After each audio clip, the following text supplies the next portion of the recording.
Too Much Information is a production of iHeart.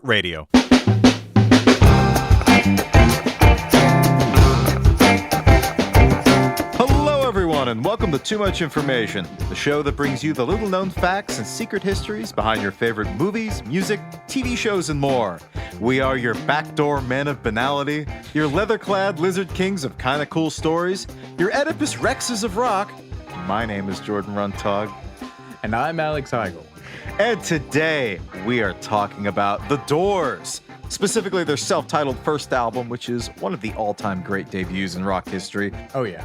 Boasting deathless classic rock radio staples like Break On Through, The End, and of course, Light My Fire.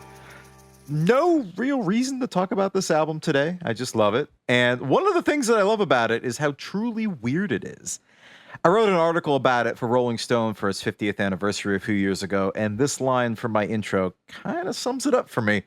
If you wanted to craft the perfect rock debut, the most obvious route wouldn't be to meld Bavarian oompa with Willie Dixon's Chicago blues, Bach minuets with John Coltrane charts, 12th century Celtic myths with ancient Greek tragedy, topped off with plenty of existential angst and a healthy dose of psychedelics.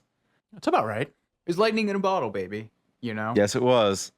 And a lot of that was thanks to the appeal of the man, the myth, the legend, the himbo to end all himbos, Mr. James Douglas Morrison. Yeah.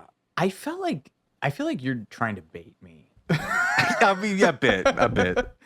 I don't know, man. I mean, Morrison is like, you know, my dad liked the Doors because of Ray Manzarek. And he is my favorite Door. Oh, that's why I like the Doors. Ray Manzarek's incredible. Like, the guy went and, you know, when the Doors broke up, he was like, I'll produce X and like play keyboards for Iggy Pop and just do all this really cool omnivorous shit. So he's like clearly the best Door. But yeah, so like I grew up listening to the Doors and was a product of the boomer industrial complex that like the VH1 pills. Yeah, this just forced all this and like, yeah, man, Jim's real cool when you're like 13.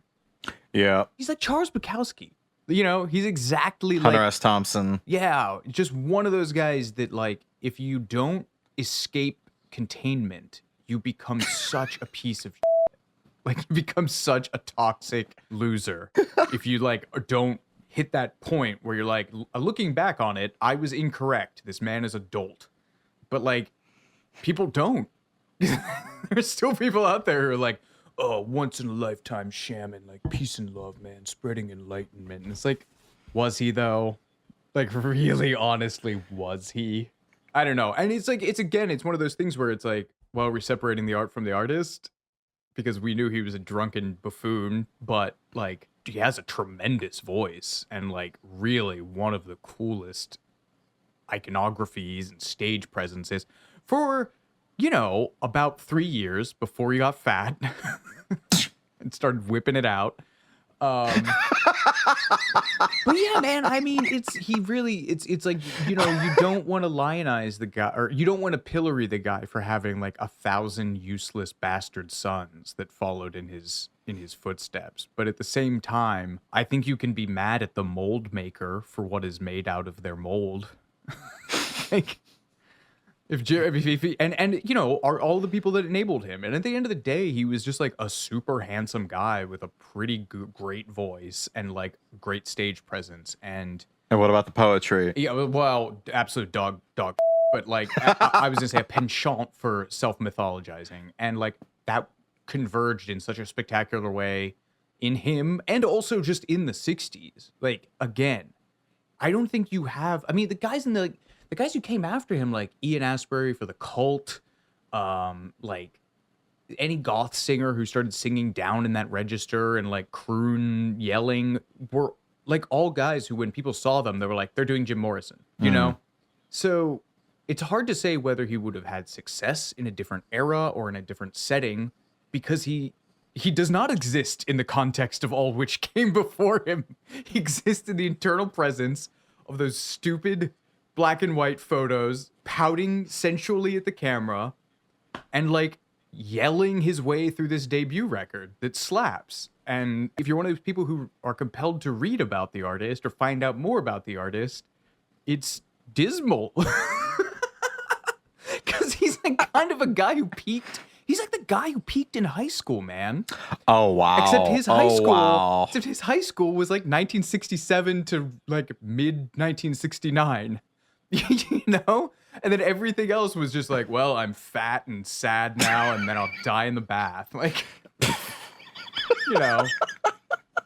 Good for him. By though. the grace of God, go all of us. Yeah, I right? mean, Like, truly. you were describing kind of the process of being a Doors fan, I feel like. Getting into the Doors is such a rite of passage as a young music fan. I mean, they are the preeminent teenage band. I think it was a description of Donnie Darko from our Donnie Darko episode where somebody called the movie Your First Deep Thought. And that's kind of how it sort of sums up my feelings on the Doors. Yeah. And, members of the Doors camp support this. There's their manager, Bill Siddons, is quoted as saying in the Classic Albums documentary, this band wasn't about flower power, but personal power. It's about who can you be? And I feel like that's a very important sentiment at a certain crucial age. I'm making a stink face.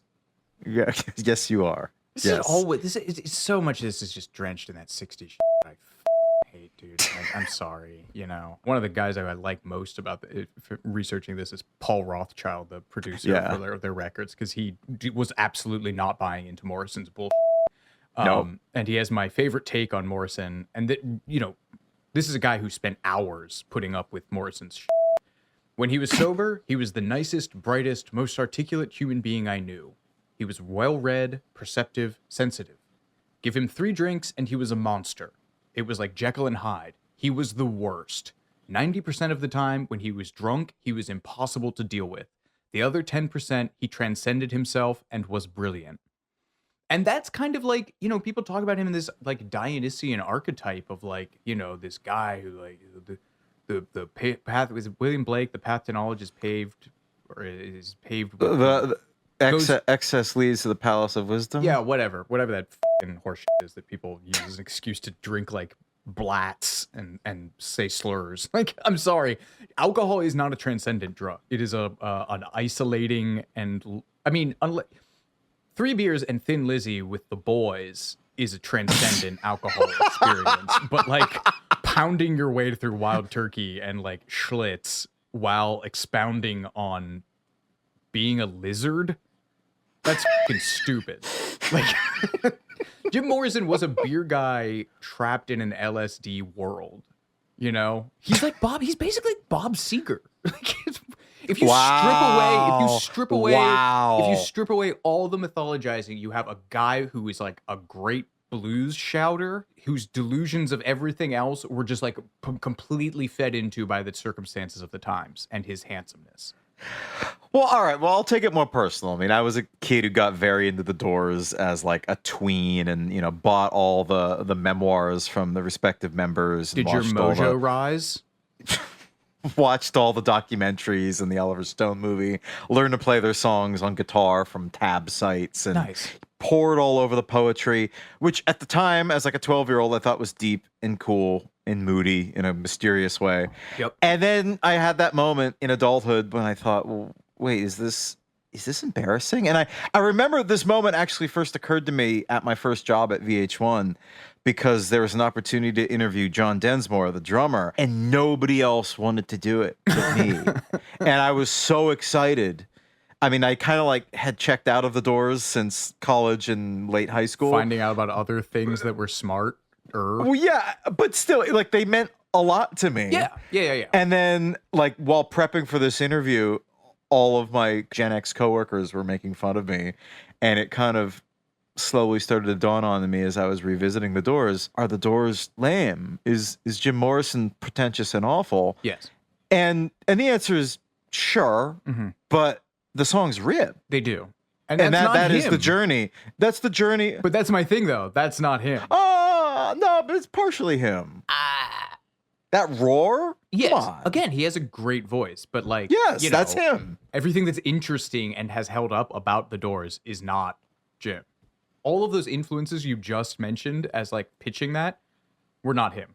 Like, has he ever actually talked about what his musical influences are, aside from like, he likes Frank Sinatra, which you can kind of hear in his voice, and he likes, all these other guys, like, likes Elvis. I mean, I'm talking out my ass. I'm sure he did at some point. Or maybe he didn't deign to even name influences. But like the rest of the guys were like, no, I like old soul records. John Dinsmore was like, I like Charles Mingus, you know. Robbie Coltrane. Krieger's like, I like flamenco guitar, and all of that goes into him. But then like, again, man, you just get a guy who didn't write any songs, whose He had lyrics... literary influence. He wrote. What do you mean? He wrote all those. He wrote like most of the best songs, or a lot of the songs. I know Robbie Krieger wrote most of them. Well, he couldn't play an instrument. He couldn't play a single chord, so he made up melodies to remember his own lyrics, and then he would sing them to the band, and the band would kind of tease out chord progressions.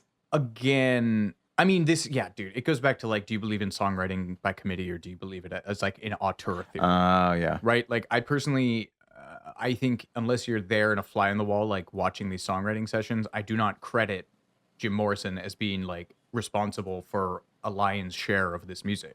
I just don't. If you subscribe to the theory that all songs is a chord progression and a melody, sure. And lyrics, you know, sure.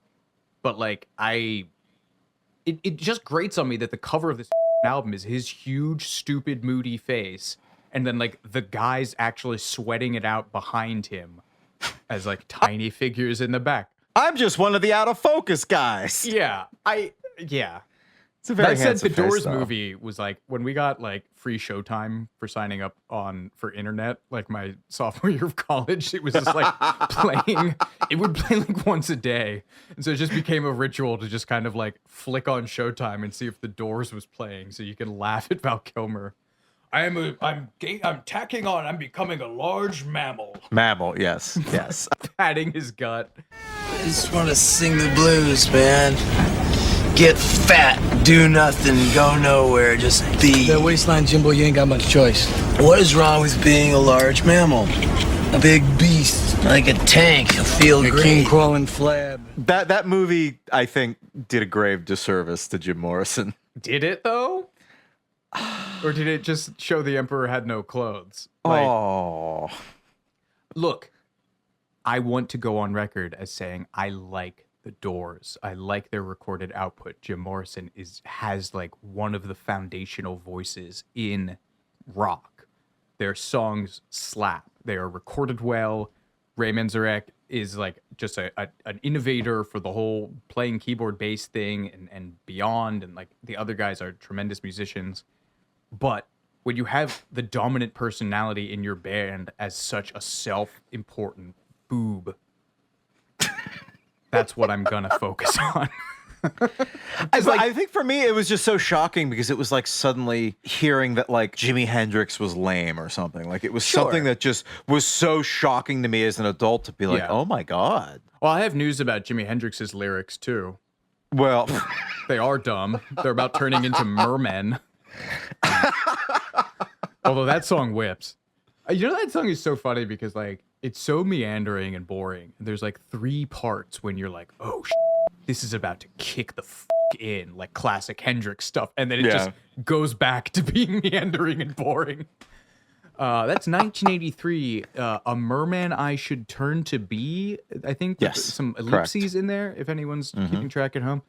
You know, and the thing is, like, man, you get this. I get this with everything. I was a Charles Bukowski fan. All right. Like, I also, you know, I was deeply invested in Sublime for like a year and a half.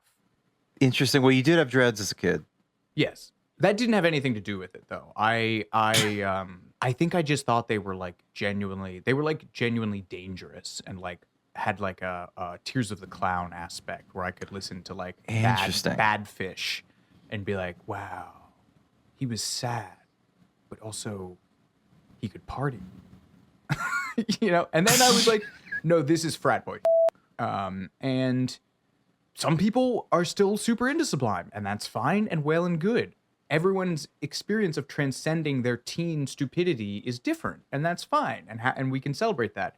But like, again, the way that he has been enshrined, it was such a necessary corrective for him to also be taken down. You know, like I wonder how the Doors' reputation would have evolved had Jim lived. Like, would we all have come to this conclusion a lot earlier? Because he would have put out a poetry record. They would have gotten into synths, And like the late 70s would have been one of the most tragic things to watch for them in terms of fashion. God forbid they lived into the 80s when you get into like the Keith and Mick like shiny shirt or a Bob Dylan like Empire Burlesque fashion era. That would have been a majestic train wreck. And that's the other thing about Morrison that everyone loves is he died tragic and still kind of sexy. Yeah, I mean, it's the Rolling Stone cover like 10 years after his death. He's hot, he's sexy, he's dead. Yeah. Anyway. Well, hot damn, we got a lot to talk about. Here we go. Let's dive in. From the time Jim Morrison dropped acid and destroyed the recording studio to the time his dad started the Vietnam War. only partially kidding. To when he eats more chicken than any man ever seen. To the corporate training film that would yield their first recordings, the historic first use of billboards and Moog synths, and of course, a heaping helping of daddy issues. Here's everything you didn't know about the Doors' debut.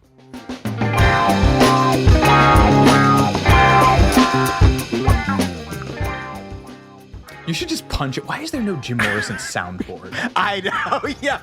Well, it would be like the David Lee Roth. Like, yeah. I forgot my favorite Jim Morrison ad-lib, or not ad-lib, but intro, is the petition the Lord with prayer part. You cannot petition the Lord. That's so cool. Yeah. I remember back there in seminary school. Yeah. Yeah, that was so good. There was a person there who put forth the proposition that you can petition the Lord with prayer. Petition the Lord with prayer. You cannot petition the Lord with prayer!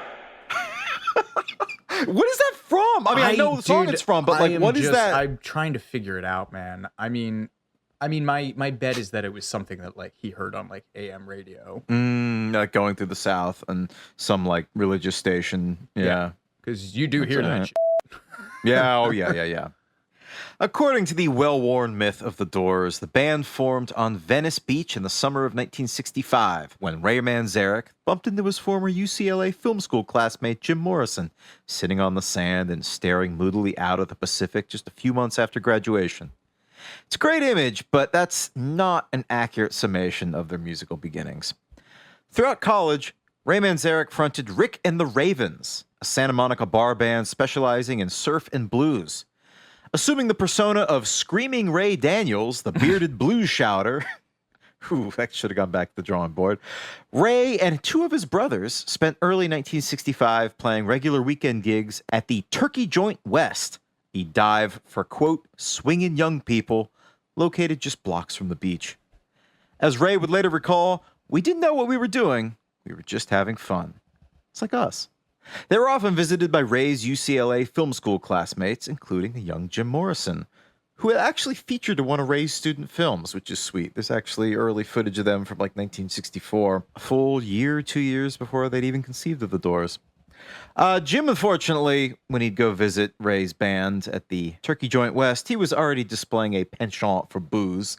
As Ray Manzarek wrote in his memoir, Light My Fire, when Jim got loose, he would shout out song titles at the band, mainly Louie Louie. We could always hear him barking from the back of the room. And one night, Ray decided to teach his drunken friend a lesson. Leaning into the mic, Screamin' Ray invited Jim onto the stage to help him sing a special version of the Kingsman classic. And though Jim had never sung for an audience, he did not back down. As Ray continued, Jim let out a blood-curdling war whoop, and the Turkey Joint West went Dionyson. The place exploded. He was good, and he loved it. He hopped around and sang himself hoarse. That was Jim's first onstage singing experience, really. Really set the tone with him being a drunken heckler. It is crazy. I think is it in No One Here Gets Out Alive where someone talks about him like having some kind of weird genetic quirk that like made alcohol hit harder for him?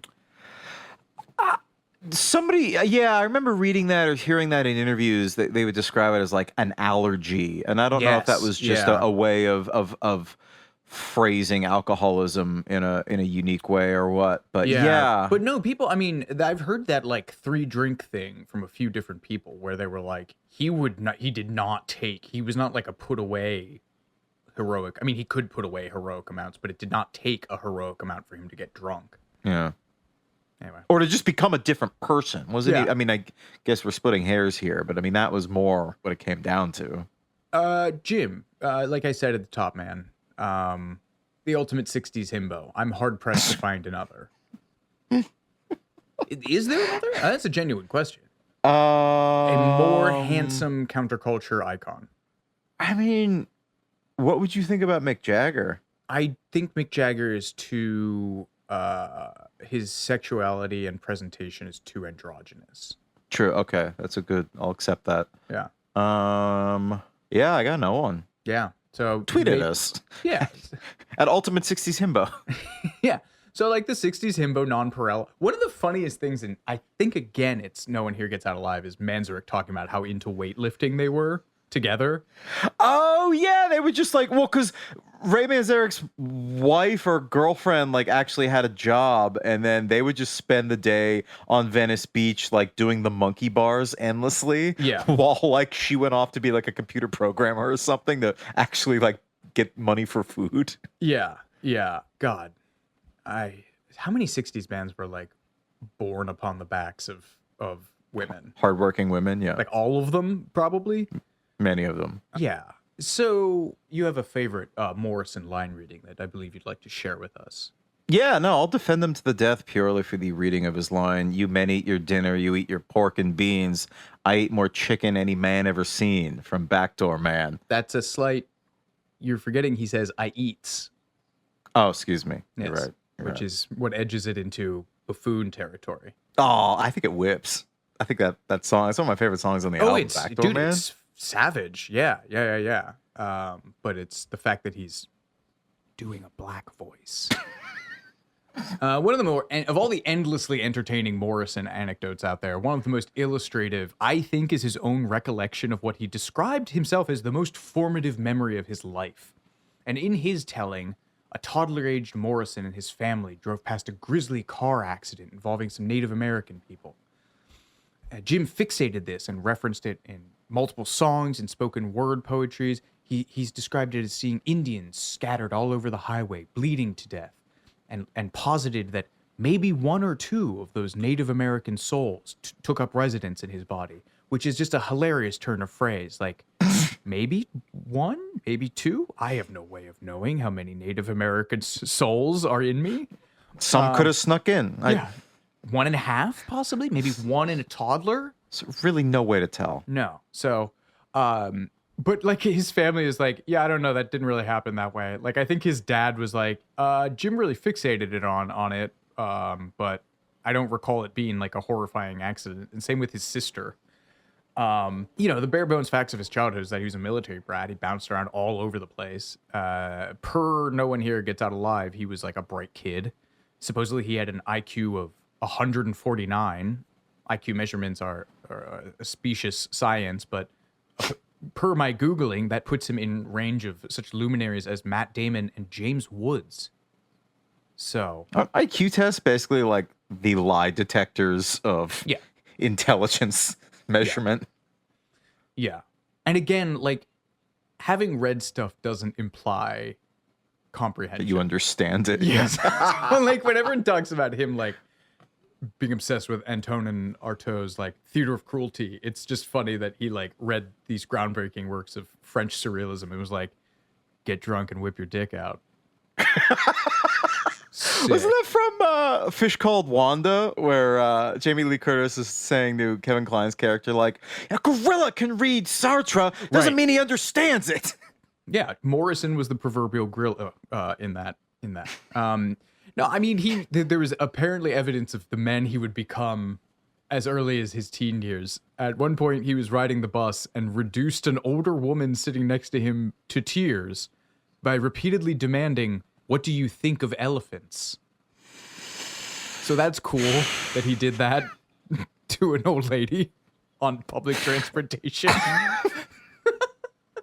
He was supposedly very well read. I did find one great anecdote from his high school English teacher who was like, he was literally checking or dispatching someone to the Library of Congress because he suspected that Jim was making up books and doing book reports on them because they were all like weird 16th and 17th like demonology and witchcraft texts, and the guy was like, I think these may not be actual books. But they were. But they all, to his credit, they always were. God love him.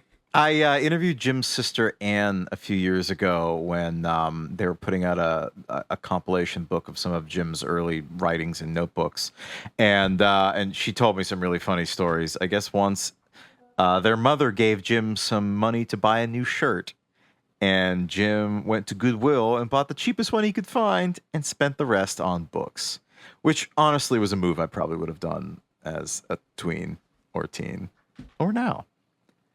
Another time, Jim excused himself from class, telling his teacher that he needed to have surgery on a quite obviously non-existent brain tumor. Instead, he went home and spent the rest of the day reading. I don't know why I find this as amusing as I do. On a family car trip, Jim insisted they make a pilgrimage to the North Carolina home that had once belonged to the 20th century novelist Thomas Wolfe. And no one else wanted to go, so his dad took him alone. That's cute. And Jim's sister told me how Jim would make a habit of, whenever he learned a new word, he would write a whole paragraph around it just to get the language of it. Which That's I a think good is, hack, actually. It is it's a good hack, very good habit. He would later destroy all of these early notebooks, or most of them anyway, in a fit of artistic self-consciousness. But one of these high school verses would later surface as the very evocative spoken word piece Horse Latitudes on the Doors' sophomore record, 1967's Strange Days. A phrase I have always admittedly loved. Horse Latitudes. I mean, the best part was, I guess he debuted this piece to his mother's bridge club when he was in high school. And his sister told me, it was like, yeah, I think they just had their mouths open, and then he ran to his room giggling. That tracks. So imagine a teenage Jim Morrison reading Horse Latitudes to his mother's suburban bridge club, and then reacting to their confusion. And then running away like a little child. Yes. A giggling little boy. I can't imagine Jim Morrison giggling. No, very much. No. I don't know. But most germane to this episode is his fixation on the range of philosophers that moody teens get exposed to. Nietzsche, obviously a big one. The range of French existentialists. There are references to Long Day's Journey into Night, one of the most turgid existentialist texts I've ever forced myself through. And of course, the aforementioned theater of cruelty pioneer Antonin Artaud. Antonin? Whatever. Morrison, having transferred to UCLA from Florida State Tallahassee, he took a class on Artaud and remained deeply in the man's influence as far as his approach to live performance and some of the student films that he made while at UCLA before he graduated with his degree in film. Have you seen Jim Morrison's short films? I believe one of them is out there. Oh, I think the only one that's out there is almost like visual poetry. I think it's just like a jumble of images. Yeah. I don't think I've made it through that one. And then I think the rest were burned, if I recall. I think that was sort of like the process that the college followed, was that they just burned all the student films that didn't make it to like a certain level in like competitions or something. Good for them. Yeah. Well, after graduating UCLA in May of 1965, Jim had plans to move to New York City. And so it took Ray Manzarek by surprise when he ran into Jim on Venice Beach a few months after graduation. Apparently, it was 40 days and 40 nights after graduation. You say that Ray highlighted the biblical significance of this to Terry Gross in an interview in 1988. I didn't know that. I do say that. I did say that. So 40 days and 40 nights after graduation, he ran into his friend Jim, who he thought had moved to New York on Venice Beach. And he told Terry Gross, I said, Jim, what have you been up to? And Jim said, well, been living up on Dennis Jacobs' roof, consuming a bit of LSD, and writing songs. I mean, a bit of LSD. Yes, a bit seems like an undersell. Manzarek said that Jim's diet at the time was LSD and canned beans. And another line in that no one here gets out alive refers to him swallowing LSD like beer nuts, which he was probably also swallowing. Jesus. So during this meeting on the beach, Ray convinced a very shy Jim Morrison to sing him one of his songs that he was working on. Ray would say he sat down on the beach, dug his hands into the sand, and the sand started streaming out in little rivulets. He kind of closed his eyes and began to sing in a Chet Baker haunted whisper kind of voice. Oh, I'm a moon. Yeah, The he did sound like Chet star's a Baker. lizard. He began to Leather pants, my junk. He began. He began to sing Moonlight Drive, and when I heard that first stanza, let's swim to the moon, let's climb through the tide, penetrate the evening that the city sleeps to hide, I thought, ooh, spooky, cool, man. He probably didn't say it like that. He probably said it. Had he heard other poetry that was good? I prefer the version in the Oliver Stone movie where he's like, Jim, we're going to start a band and make $1 million. Yeah, that's another version of that too. Yes, Yeah. he has commented in many interviews about how he noticed how handsome Jim Yes. looked in them. I guess he'd lost a lot of weight after graduation He was like because he was poor. 135 pounds. He said, Yeah. this isn't the Terry Gross thing. He was like, the fact that Jim attracted, as he says, the little girls, which is like, my. I know that's a blues idiom, but like, that's gross. Yeah. The fact that Jim attracted the little girls was something that I knew he was going to do when I saw him at 135 pounds on the beach, which is like near emaciated, actually, unless Jim, was he like 5'7"? He does have short guy energy. He does. I think he was taller than that, though. He's probably like 5'10". I do love, though, that it was Moonlight Drive that kicked this whole thing off. I mean, to me, that is the quintessential Doors song. It's bluesy, it's nocturnal, and it's just dripping with doomed romanticism. That's one of my favorite songs of theirs. I still like Break On Through. That's like so, it's so proto-punk. Oh, totally, yeah. So according to legend, Ray and Jim decided to start a band right then and there on the beach, but that's not 100% true. In truth, they already had a band, Rick and the Ravens, Ray's college bar band. This was admittedly not an ideal vehicle for Jim Morrison's proto-psychedelic lyrics, but they were there and they were a band, and they were actually a fairly legit one, more than like history would have you believe. Rick and the Ravens had previously released 3 promo singles, covers of Soul Train, Big Bucket Tea, and Henrietta on a label called Aura Records. Those demos kind of actually whip. Like, Yeah. they sound like a band in Brooklyn that we would have seen or played with. It's also 100%. really interesting hearing Ray Manzarek's voice because he sounds, people assume that that's Jim singing on those early things. So it is like immediately apparent, having heard the two, how much Jim, then learning to sing, took his cues from Ray. Yeah. People, if you're feeling downhearted, so low down you could die.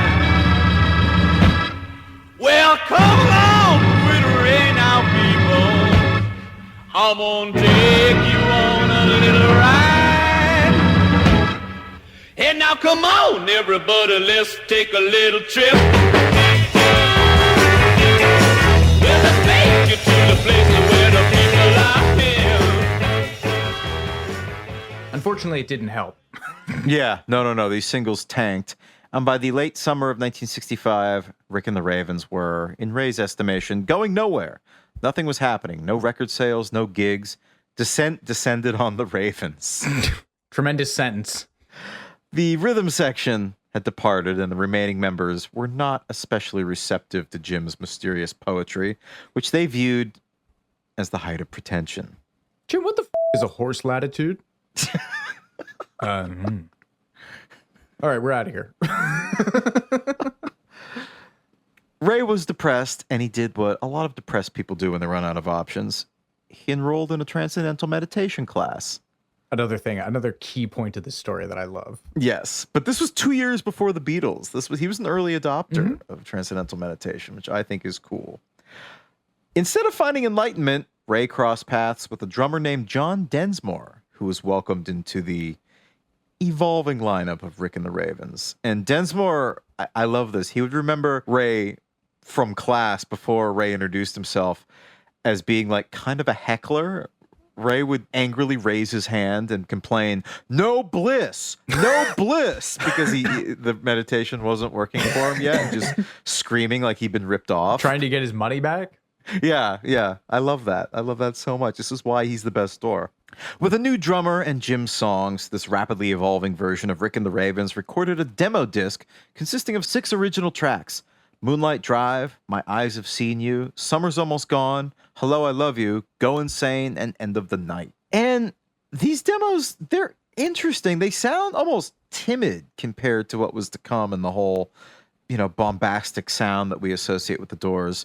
Labels agreed, because the demo failed to attract any kind of attention, and Rick and the Ravens fractured for good, leaving behind only Ray, Jim, and John Densmore. And desperate to rebuild their ranks, Ray recruited another acquaintance from the meditation class, a guitarist named Robbie Krieger, who coincidentally had gone to school with Bob Weir and saw him perform in the proto-Grateful Dead group Mother McCree's Uptown Jug Champions. Did you know that? Yeah, I did not. Cool. No. I did know that was one of the abortive Dead lineups, which is a truly, truly horrific name in the annals of music. Yes. Robbie Krieger had played briefly with John Densmore in a band called the Psychedelic Rangers, and this new group would also draw inspiration from Mind Expansion. Taking a cue from the William Blake line by way of Aldous Huxley, they called themselves The Doors. And they held their first rehearsal at a friend's garage behind a Santa Monica bus depot, and confirming my suspicion that this is in fact the definitive Doors song, Moonlight Drive was the first number they played. I guess Robbie Krieger brought out a bottleneck, like a literal neck from a glass bottle that he broke, and no one in the band had ever heard bottleneck guitar before, and it totally blew their minds. And that was the moment that they coalesced. Ray Manzarek would tell Gibson.com, "I knew instantly we found it, that indefinable transcendent something that Kerouac refers to. We all looked at each other and went, man, what have we just done? Oh my, are we allowed to do that on this planet?" That was it. Moonlight Drive. At that point, everybody knew. We all just sort of nodded our heads, and that was it. That was the birth of the Doors, right there. Yeah, I talk about this a little later, but I'll just skip it when I get to that.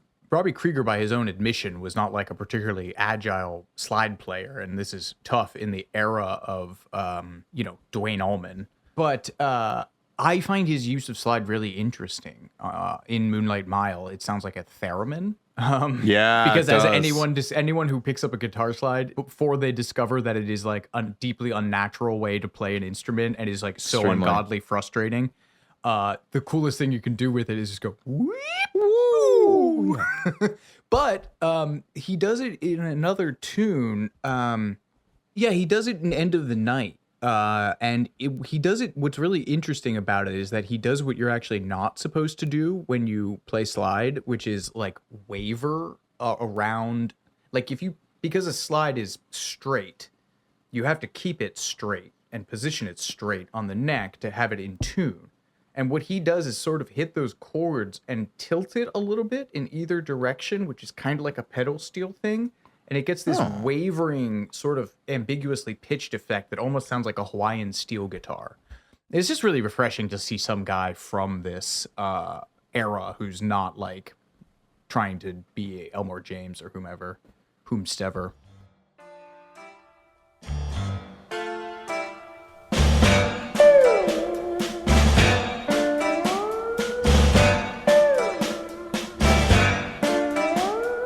Let's swim to the moon. Let's climb through the tide. The nascent Doors began practicing in the sunroom of a beach house that Ray had rented in Venice. He somehow got the group to contribute to his rent by passing it off as their rehearsal space that he just happened to live in. But it was right on the sand and certainly stimulated their creativity. Why did you make me say that? Things got off to a good start when they secured a contract with Columbia Records based on the strength of their Aura Records demo. But nothing ever came of the signing. Hit-making producers like Terry Melcher, a.k.a. the guy who pissed off Charlie Manson, and future Beach Boy Bruce Johnston all passed on it. And by the early spring of 1966, the band was unceremoniously dropped. Without representation or money, They took a job with the production company Parthenon Pictures, providing incidental music for for the Ford Motor Company's customer service training video titled "Love Thy Customer." Madly. It was not called that. The Doors piled into a cramped screening room at Los Angeles' Rampart Studios, where they viewed the 25-minute clip on a small monitor and composed a soundtrack largely on the spot, jamming live as the scenes flickered past. Miles Davis doing the same for La Censure pour the Gallows. This was not. I didn't know that. Sorry, was that too much of a deep cut? Yeah, Miles did this for a French movie that came out called it translates to Stairway to the Gallows or something. Elevator to the Gallows. He did in 1958. It was a French crime thriller, and it's really tremendous trumpet playing. You know that video of that someone like one of the original mashups of the Miles trumpet over LCD sound system. Oh, yes, for New York, I Love You. Yes, I think? That trumpet solo is from the Elevator to the Gallows soundtrack. It's superlative, but supposedly he recorded it doing the same thing. It was just like watching the film and just playing free trumpet to it. New York, I love you, but you're freaking me out. There's a ton of the twist, but we're fresh out of shout. Like a death in the hall that you hear through your wall. New York, I love you, but you're freaking me out.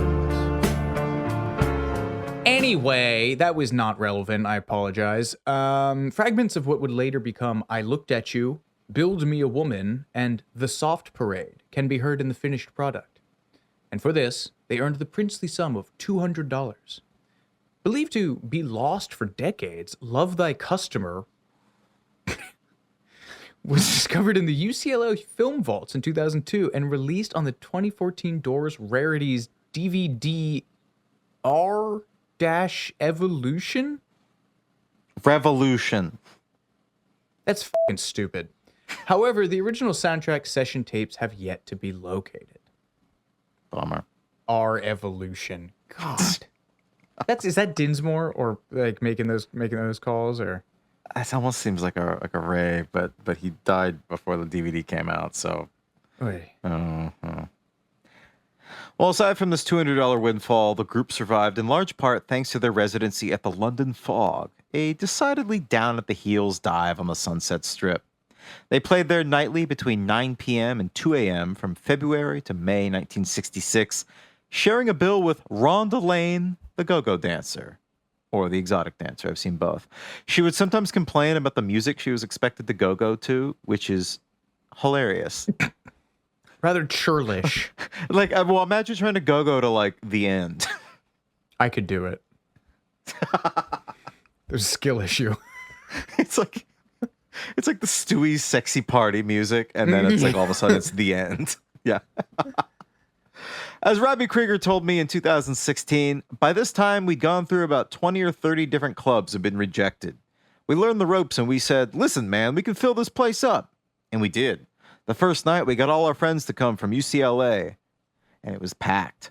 So this guy hired us. Of course, the next day nobody came. It was 2 people, but we slowly built it up. And this would essentially be the Doors, say it with me now, Hamburg years, to put it in Beatle terms. This is where the Doors honed their skills, both musical and theatrical, at the London Fog.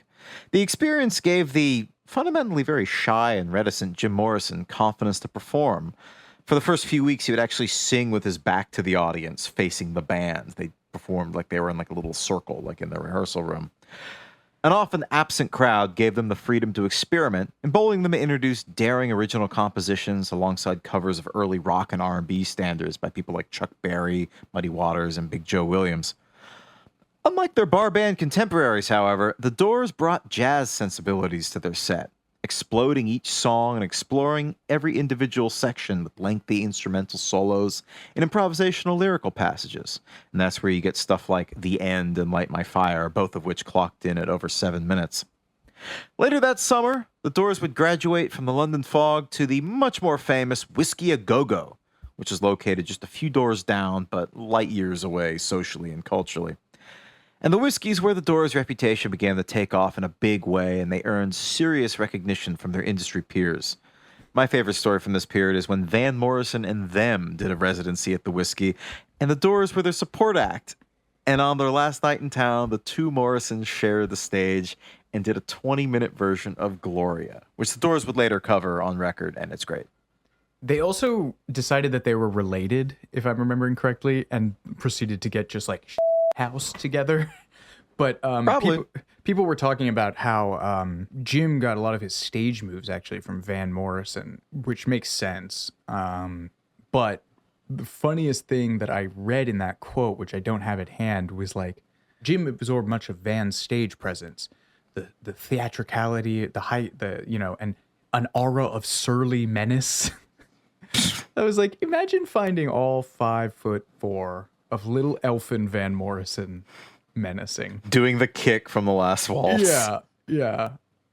Oh, man. Again, Paul Rothschild, quote for the ages, he recalled to the Bay Area music magazine BAM in 1981 that the first time he saw the Doors, the group was playing at the Whiskey on the same bill with Love, I believe. I met Elektra Records founder Jack Holzman and his then wife Nina, and we saw the first set. I thought to myself, my God, Jack and Nina have lost their mind. These guys suck. I caught a horrible show. Well, in his defense, Jack Holzman, the founder of Elektra Records, who would eventually sign them to the record deal, had to see them, I think, 4 times before he was suitably convinced that they had anything of value. What an era. What a tremendous time. So happy for them. The Doors would ultimately get fired from the Whiskey in August 1966 after Jim did an especially graphic, obscenity-laden version of The End, which got the club owner bent out of shape. He used to rubbed his crotch all over the mic stand and would visibly become tumescent on stage, right? Like that was one of his bits. That I don't know. I haven't heard that. I read No One Here Gets Out Alive in fits and starts on a couch in somebody else's home. It was somebody else's copy. So my facts may not be correct, but I remember that sticking out to me as a gross and weird thing. May I ask, why were you reading No One Here Gets Out Alive in fits and starts on somebody else's couch in somebody else's house? I mean, you ever get bored when you're in college and you don't really have anything to do, but you're smoking a lot of weed, so you're sitting on couches a lot and just reach for whatever's at hand. It is an entertaining book, although I should mention that since I've been citing it so much, it is widely debunked and upon these days. Yeah, very much so. Yeah. But yeah, I guess Jim one night debuted the version of The End that we all now know and love, with the whole edible section in the middle. But he did that for the first time on stage at the Whiskey A Go-Go with the whole, Father, I want to kill you, Mother, etc. And the funniest part was Ray knew where he was going with it fairly quickly, and he was like, oh man, this is not going to end well. And it didn't. They were fired, but luckily, less than 2 weeks before this firing, Elektra Records had signed them, and their acrimonious dismissal from the Whiskey didn't matter. Yeah, didn't matter at all. And with that, they hit the studio just down the road at Sunset Sound, to be precise, which is great. Everything in the early Doors story just seems to take place within a 10-block radius. What an era. Yeah, I mean, I shit on it a lot, but this is bold stuff, to do in a live setting. Oh, yeah. At an era when Lenny Bruce was getting hauled off for using probably less offensive words in a lot of cases. Yeah. We're going to take a quick break, but we'll be right back with more Too Much Information in just a moment.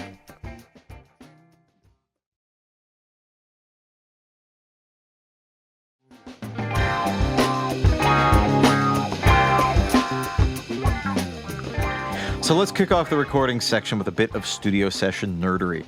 Yes. Instead of a bassist, the Doors famously relied on Ray Manzarek's left hand to hold down the low end with a Fender Rhodes piano keyboard bass. This role originally fell to him out of necessity. He said, "We auditioned quite a few bass players. We auditioned one bass player, and we sounded like the Rolling Stones. Then we auditioned another bass player, and we sounded like the Animals. Fearing like they'd come across as imitators, they decided to just do without a bassist. As John Densmore wrote in his memoir, adding a bass made us sound like every other rock and roll band. We were determined to do almost anything to sound different. And this absence of a bass became a crucial element of the Doors' live sounds, but producer Paul Rothchild, who oversaw sessions for the debut album, felt that the recordings needed a stronger bass attack than the occasionally mushy Fender Rhodes piano bass could provide. To assist, he quietly hired Larry Knechtel of the ubiquitous gang of LA session players known as the Wrecking Crew, just thicken the sound. You know the Wrecking Crew, there's a whole documentary about them. They played on some phenomenal number of number one hit songs during this era. Beach Boys, Pet Sounds, Phil Spector stuff, Mamas and the Papas, The Byrds, Elvis, Frank Sinatra, blah, blah, blah, blah. The list goes on. Beat goes on, and the list goes on. Knechtel at this point had already appeared on hits by the Beach Boys, Elvis, and the Byrds. He only dubbed 6 of the Doors' 11 tracks. Soul Kitchen, 20th Century Fox, Light My Fire, I Looked at You, and Take It As It Comes. Is that 6? I don't know. Tweet at us. If you're keeping count of any of this. Yeah. Yeah, I think Krieger said he did the rest. But, you know, that's one of those... It's one of those things that people have just, like, constantly... No bass in the Doors. Like, no bass in the Doors. No bass in the Doors. Did you know the Doors don't have a bass player and Ray Manzarek just covered all the parts with his left hand? Like, not in the studio. They had a real bassist on all of it. But it is cool. It's extremely cool. I mean, if it weren't for him, I feel like that keyboard probably would have faded out of existence because it was a real outlier. I mean, it was basically just the bass register of a like full-size keyboard. It's weird. And he found it via some other band, I believe. Like, it was on stage as part of some other band's equipment. It was the Seeds. I think it was the Seeds, an early proto-psych band. I'm almost certain it was the Seeds. Yeah. So, yeah, it's great. I mean, you know, it goes a long way, too, because, like, he, you know, when you're doing so much active stuff with your right hand, as I'm sure, well, I don't know why I'm explaining this to you, but, like, you get into more of a, I'm going to play the same repetitive pattern with my left, so I don't have to think as much. And that's what kind of gives it that, like, drony, cyclical, trance-like quality. Yeah, I mean, I always think of the for some reason the one that really comes to mind, although I think they also had a bass player to thicken this up too, is Riders on the Storm. Dun dun dun dun dun dun dun dun dun dun Yeah. dun dun dun dun. Yes, that was the one that Elvis's bass player is on. Jerry Osborne, I think. No, No, we Chef, get to it. she- We get to it later. Yeah, he's got a okay. weird name. Yeah, Jerry Chef, something like that. Yeah. Riders on. That's one of my all-time least favorite couplets too. The fucking there's a killer on the road. His brain is squirming like a toad.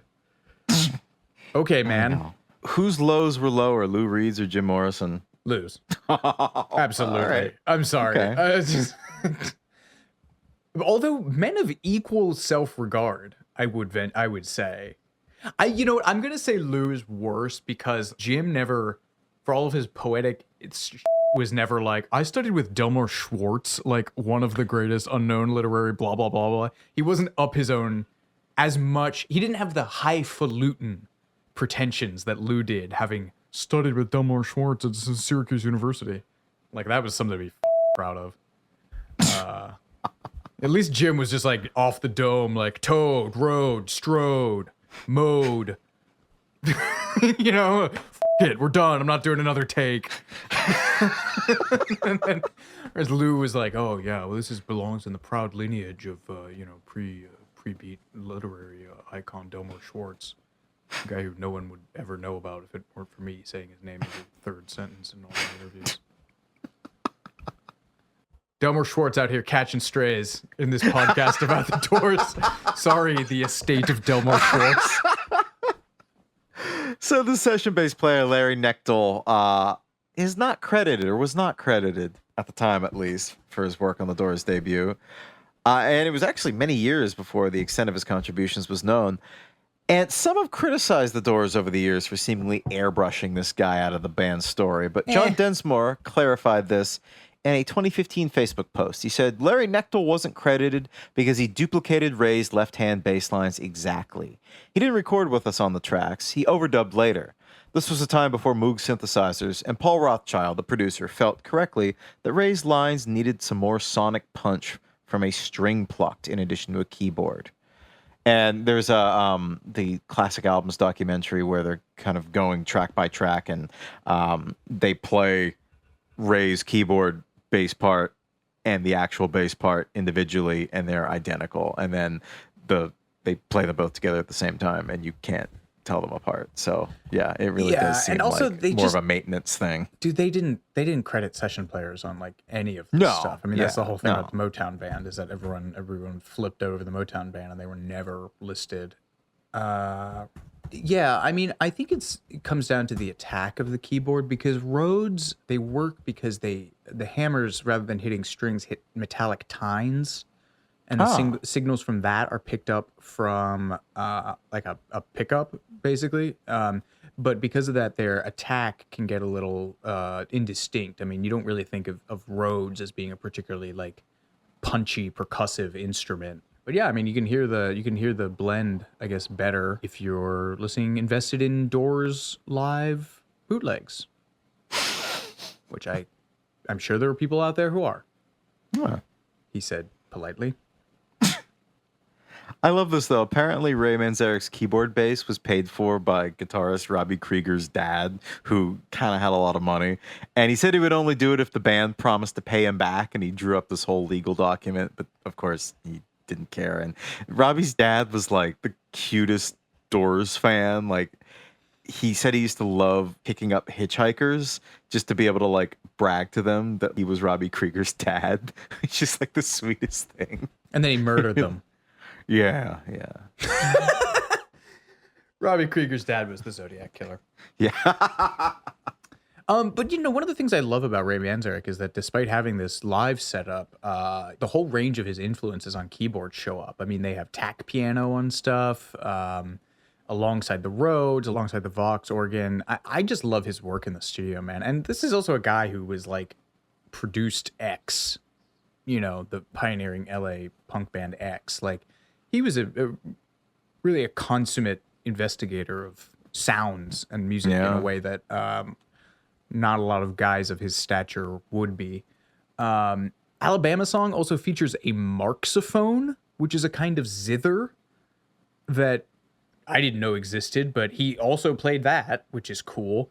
I was doing some digging around the keyboard forums trying to find some other defining parts of his style, and one guy was like, oh, everything's harmonized in thirds. Like, all of his voicings are almost always harmonized in thirds, which is interesting because a lot of jazz at that point was chordal voicings. Like the classic, Miles Davis harmony is a lot of chordal voicings. And Keith Jarrett used a lot of thirdless voicings, actually, around that time. A lot of sus chords on piano.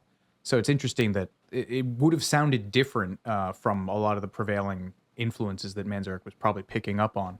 And I think some of that comes from, he studied a lot of Bach when he was a kid, right? As far as the 2 and 3 part inventions and the counterpoint. No, absolutely. That was a big, I think the intro to Light My Fire, I think was based on I think he said it's Bach like just inversion. It's like Circle of Fifths. Yeah, it's like just going around the circle of fifths in like classic Bach counterpoint. Yeah. I just love the again, certain parts of that movie are so burned into my brain that when they are the writing Light My Fire beat, it's Kevin Dillon being like, a little cha-cha beat should do that justice. Or a little bossa nova beat should do that justice. Well, when the Doors convened in Sunset Sound to record their debut in August of 1966, Moonlight Drive seemed like a very appropriate starting point because, again, that was the song that Jim first sang to Ray during their famous beach meeting, and it was the first song that the foursome ever played together. And so they did try to do a version of this for their debut. As Robbie Krieger told me in 2016, when we went to record the first album, the first one we did was Moonlight Drive. But they were inhibited by this unfamiliar studio setting and unable to capture the magic of their first rehearsal. He said it sounded too mysterious and kind of dark, so we arranged it for the second album, 1967's Strange Days, and made it a little more wild. This original version of Moonlight Drive, which Krieger dubs, quote, the very first recording we ever did as The Doors, was shelved and lost for a time before surfacing on a box set in 1997. Should we punch that in here?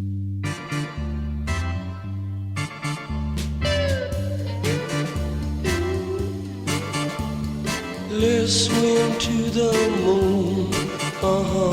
Let's climb through the tide.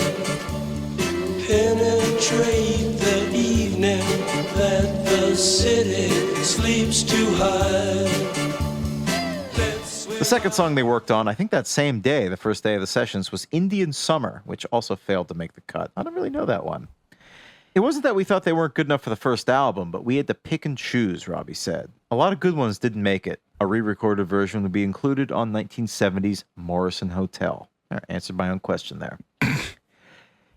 You may have noticed that the period between Jim and Ray's meeting on the Venice beach, assembling with the rest of the band members, earning and losing a Columbia Records contract, getting a Sunset Strip residency, and then getting another better Sunset Strip residency at the hottest club on the planet, the Whiskey A Go-Go, and also getting a contract with Elektra Records, and then going into the studio and recording their debut, all took place within about 12 months.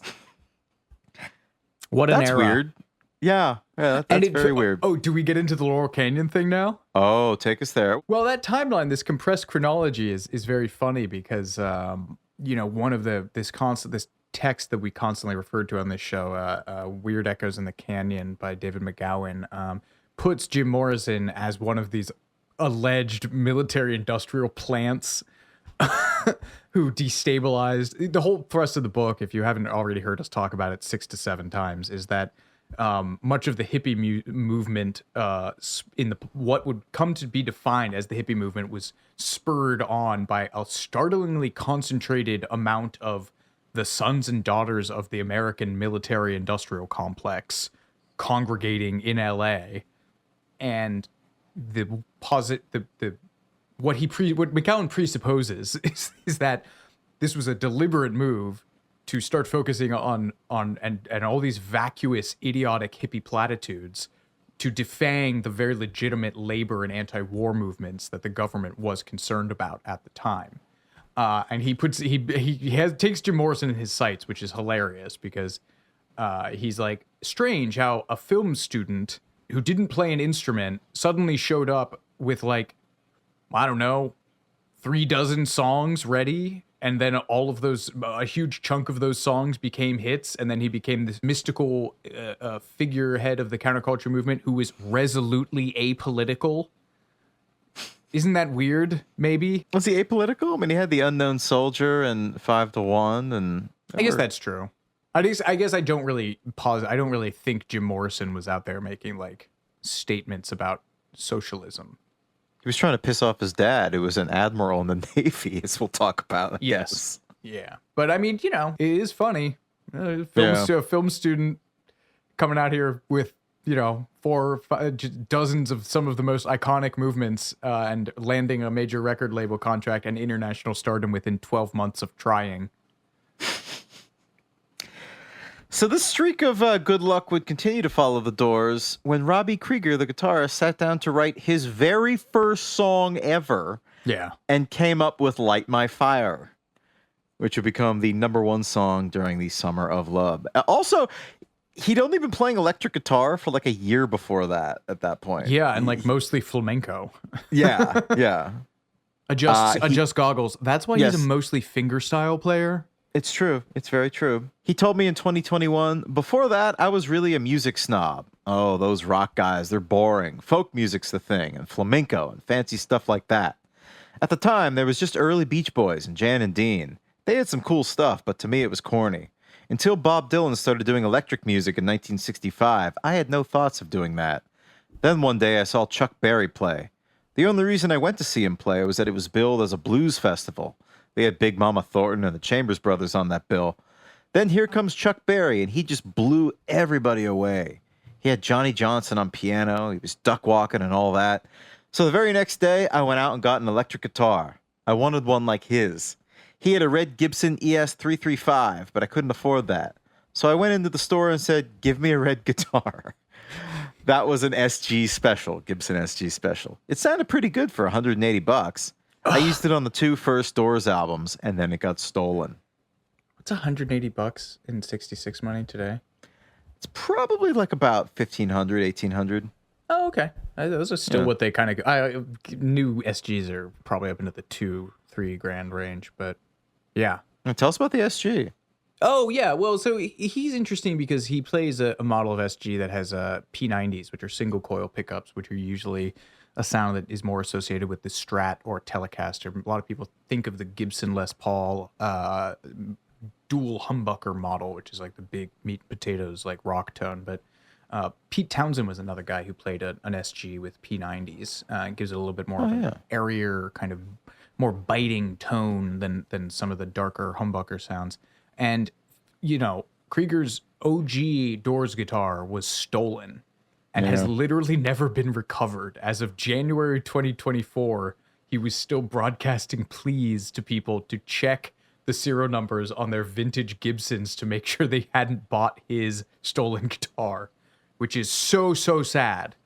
I know. Earlier this year, they found Paul McCartney's first Hofner bass. It was in somebody's attic in like some London suburb. So hopefully, maybe, you know, it's not too late. I remember when I interviewed him, he was talking about how they had found the serial number and they were going to share it on all the Doors, you know, social accounts and everything and try to get a campaign going. It's not too late. So yeah, everybody, if you're listening and you have a vintage Gibson SG, check, and I'm sure there's websites that have Robbie Krieger's guitar serial number. Check and Get it back to him, you know? You know, he needs it. He's one of the most famous. Even if it's not his, just send it to him anyway. Just send your SG to Robbie Krieger. Why not? How many SGs would he have to receive before the prank registers as hostile? How many? Yeah, like how many pizzas can you order to Robbie Krieger's house? How many SGs can we send to Robbie Krieger? Yeah. They also put out a signature model that's like probably made with more, like a better, more modern tech construction and everything than something that was he bought from a pawn shop and you know, whenever. But I digress. Yes.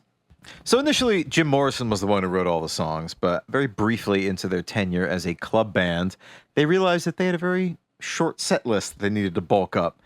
As Robbie told Reverb in 2016, we realized we didn't have enough originals, so Jim said, why don't you write some? Why do I have to do all the work? So I said, okay, what should I write about? And he goes, write about something universal.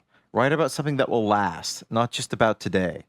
So I decided to write about either air, earth, fire, or water. And one of Robbie's favorite Rolling Stones songs was Play with Fire, so we went with fire. And Robbie, he labored over the song for several days, determined to conjure up something more than a standard rock progression. He said up until then, the Doors were doing 3-chord type songs that were pretty simple, like I Looked at You or End of the Night. I wanted to write something more adventurous. I decided I was going to put every chord I knew into this song, and I did. There are about 14 different chords in there. For a melody, he looked to Hey Joe, which was then a recent hit for the LA band The Leaves. This was before Jimi Hendrix's version. With a verse and chorus under his belt, he brought the work in progress before his bandmates. And the song, at this point, was very folky, leading drummer John Densmore to derisively compare it to a Sonny and Cher song. Oh. Yeah. But Jim saw its potential and offered to contribute some extra lyrics. Krieger recalled in the Classic Albums documentary, Jim came up with the second verse about the funeral pyre. I said, Jim, why is it always about death? Why do you always have to do that? And he said, no, man, it'll be perfect. You have the love part, and then you got the death part. And he was right. A stirring analysis. Yes. And Ray Manzarek added the cartwheeling introduction, which, as you noted, was inspired by Bach's 2- and 3-part inventions. The chord progression to this song is actually kind of insane. The intro moves in fifths. It goes G to D, and then it goes to a minor third, and then goes up in fourths to there, and then a half step up. That is a truly wild thing. There are still people debating it on Reddit, music theory, the music theory subreddit, of which key it actually belongs to. So good on him for his first song. I mean, it's probably something that he wouldn't have done if he was a more experienced songwriter. It's such a weird move to make. It's one of those things of like not knowing what you aren't allowed to do. And also, he's a big flamenco fan and does have kind of a like Spanish tinged sound to it. So you've got Ray Manzarek's Bach-inspired intro. You've got the bass line borrowed from Fats Domino's Blueberry Hill, which I don't know if I totally hear. And you've got John Densmore's Latin rhythm on the drums. When it was released the following year, the song was credited jointly to The Doors because they all contributed to it, much as probably what the band should have done. Right. Yeah.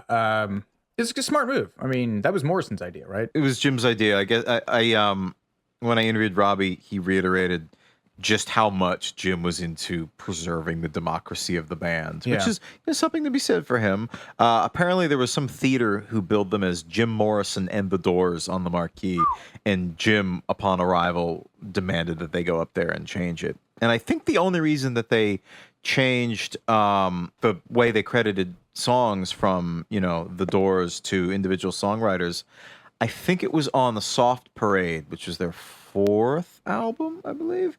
So like 3 years into their career, because one of Robbie's songs had a song with the line that was something like "Pick up your guns and follow me," and Jim didn't want to sound like he was advocating violence, so Robbie refused to change the lyrics. So the compromise was, okay, we're going to let everybody know that these are your words and not mine. Robbie, I need you to understand, I have a bottle of whiskey in one hand, my dick in the other. That leaves no room for a gun. Do you understand, Robbie? It takes him aside. Arm around his shoulder. Yeah. Good effort, though. I also find it interesting. This is one of those classic mastered at the wrong speed songs. I didn't know that. Bruce Botnick is the guy who took over producing The Doors from Paul Rothchild when Paul Rothchild quit in agony at some point midway through, I want to say Morrison Hotel, but it might have been Soft Parade. I think it was L.A. Woman. I think they were starting to record L.A. Woman, or not even starting to record, just playing him the songs that they brought. And I think it was Lover Madly. They played him like an early version of that, and he thought it was like cocktail music.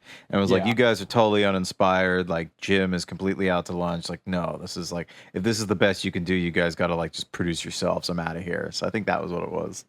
Well, so the guy who came in was a guy named Bruce Botnick. And it took apparently until 2006 for, and I find this hilarious, a Brigham Young University professor, that's right, the Mormon place, who wrote in to Bruce Botnick and was like, hey man, all the live footage and stuff shows them playing this in A, or like photos and live footage. But this song is actually closer to, A flat. Which is a mastering error when it's been mastered at the wrong speed. And he corrected it for the 2006 remasters. Yeah, and it makes sense, too. No guitarist or pianist is going to, maybe piano player, but no guitarist is going to write a song in A flat if they can help it. Because all of the open strings are just discordant, like, color notes then. The only reason guitarists play in flat key is to humor horns. Another funny Paul Rothchild guitar quote concerned literally banning a piece of equipment from the studio. Everybody was using wah-wah pedals because Hendrix had just hit, and guitar players were blown away by what he did with wah-wah. I prohibited Robbie Krieger from using wah-wah. When he asked me why, I said, because I want people to still be listening to Doors records in 20 years. If you sound like everyone else, nobody's going to notice you. Now we're in the future. Damn. He was right to say it. He was. Speaking of Doors songs that borrowed from other songs, as we did earlier, Break On Through to the Other Side, the album's opener, owes a large debt to a Paul Butterfield Blues Band song, and also Ray Charles' What I'd Say, which I didn't realize until very recently. Robbie Krieger, as we mentioned earlier, spent his early years emulating flamenco masters like Mario Escurdo, Carlos Montoya, and Sabicas? I don't know how you say that one. I don't know. Before moving into the blues. From there, he discovered the raw Chicago sound of the Paul Butterfield Blues Band, bolstered by the searing twin guitars of Mike Bloomfield and Elvin Bishop. When the Doors began arranging the Jim Morrison composition, Break On Through, Robbie Krieger found a familiar line falling out of his guitar. He said, I got the idea for the riff from the Paul Butterfield song Shake Your Moneymaker, which is one of my favorites. This is him talking in the Classic Albums documentary. We just changed the beat around. The Butterfield version of the song, which was first recorded by Elmore James in 1961, was a track off their self-titled 1965 debut, produced by future Doors collaborator, the aforementioned Paul Rothchild.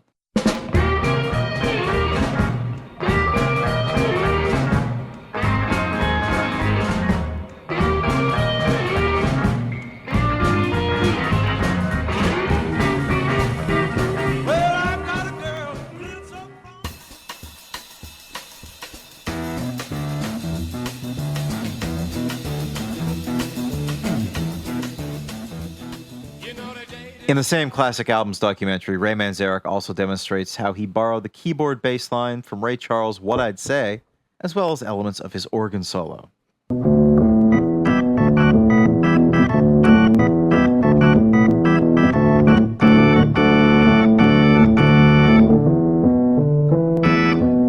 Ray Charles. But I'm playing Bring On Through to the Other Side. We'd steal from anybody. Especially black people. Commercial break. Engineer Bruce Botnick told Sound on Sound that the band's first album was recorded and mixed in just 4.5 days. That's f***ing crazy. That is insane, yeah. And the second took a relatively long 2.5 weeks. Also crazy. He contended that the band came into Sunset with like 2.5 records worth of material from their live set that basically they were ready to record. Another hilarious detail from that Sound on Sound interview is that Botnick didn't like using pop filters, which are the screens placed in front of a mic to keep the plosives in words from overcoming the other phonemes and vocal performance. But he had to start once Morrison got into his serious drinking era, fearing that Morrison's high ABV slobber would damage the innards of the very expensive Telefunken U-47 that Morrison demanded they use for his vocals, because it was the one that Frank Sinatra used. I heard it was the other way around. I heard that he came into the studio, saw the microphone, and got really excited because he recognized it from Frank Sinatra album covers. I didn't hear that he demanded it. Oh, I mean, yeah, whatever. 6 of one, half dozen of the other. Yeah, so then Botnick made his own pop filters by gluing ladies' stockings over wireframes. And then he claimed that when they were freshly assembled, Jim would get an additional buzz off of the fresh paint fumes. It's kind of like for the Beatles rooftop concert they sent. Oh, is it Jordan? Is it like the Beatles? They sent Alan Parsons out to get ladies' stockings and hosiery to cover the mics to try to act as windscreens. Sorry. You already that got was my your, one. That was my one. You already got your Hamburg Club thing in, That's dude. right. That's right. You did. Star I Club, did. whatever. Cavern Club. Who gives a shit? One fact that I think is actually quite overlooked when you're talking about the Doors is that they are the first rock band to have recorded use of a Moog synthesizer in the studio. Estranged Days, recorded a year after this debut, which is what we're talking about. But this was at a point in history when Wendy Carlos was about to actually introduce the wider world to the possibilities of Moog synths with Switched on Bach, which became a huge hit in 1968. But prior to that, synthesizers were just like completely alien to people and just almost science fiction when you started talking about the way they actually work. You can generate sound signals from just pure electricity and blah, blah, blah. Yeah. So one of the earliest Moog models was owned by a guy named Paul Beaver, who is a session keyboardist in LA. And he originally bought it with another guy that they had to literally go in on this purchase because this thing was so crazy. They wanted to use it in film scoring.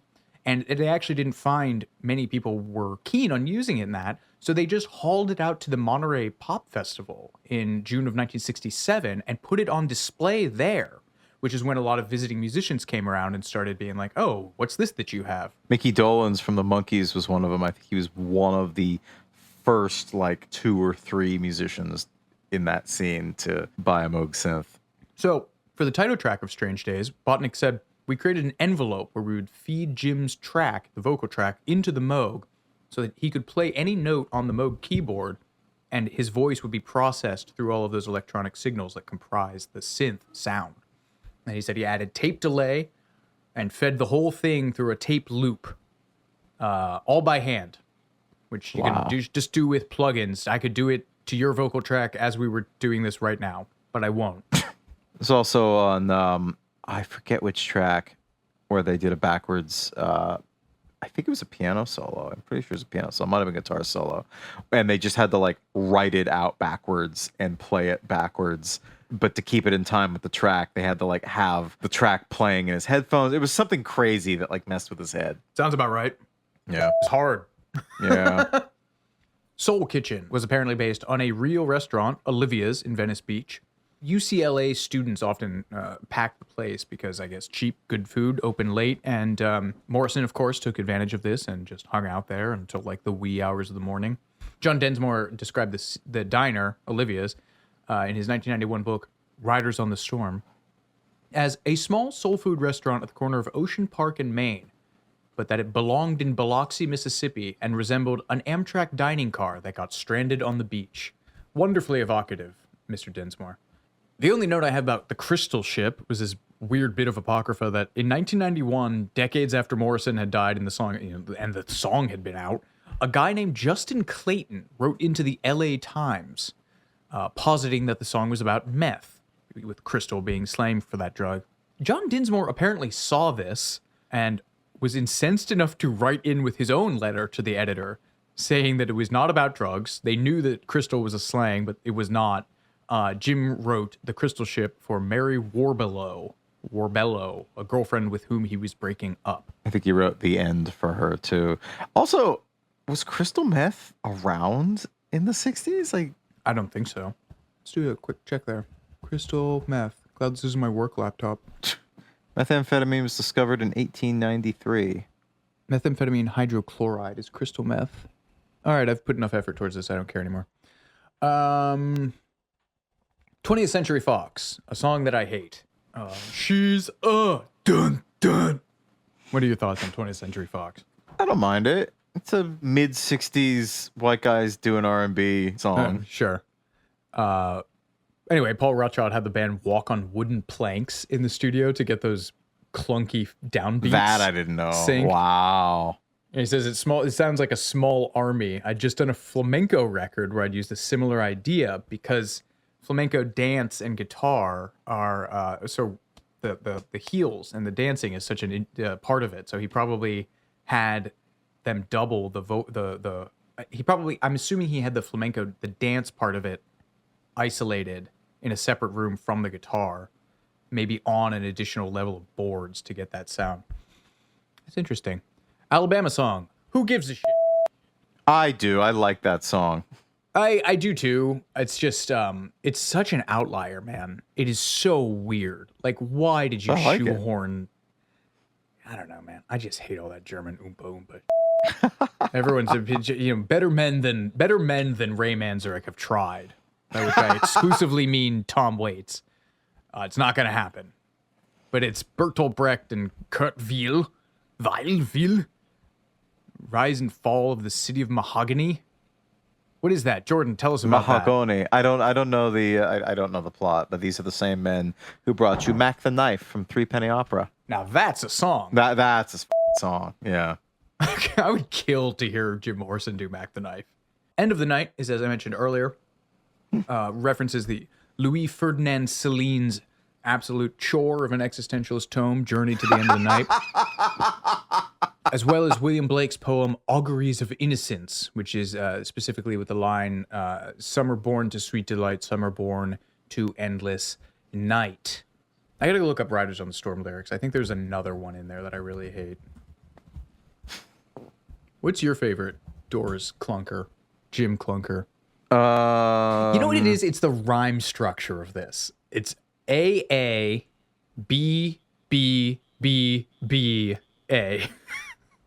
Riders on the storm, riders on the storm. Into this house we're born, into this world we're thrown, like a dog without a bone, an actor out on loan. Actually, it's not even that rhyme structure. He doesn't adhere to that. Keep going on. I like the slant rhyme between born and thrown, but thrown, bone, loan is unforgivable. What does he rhyme toad with again? Oh, road. Yeah. And also loan.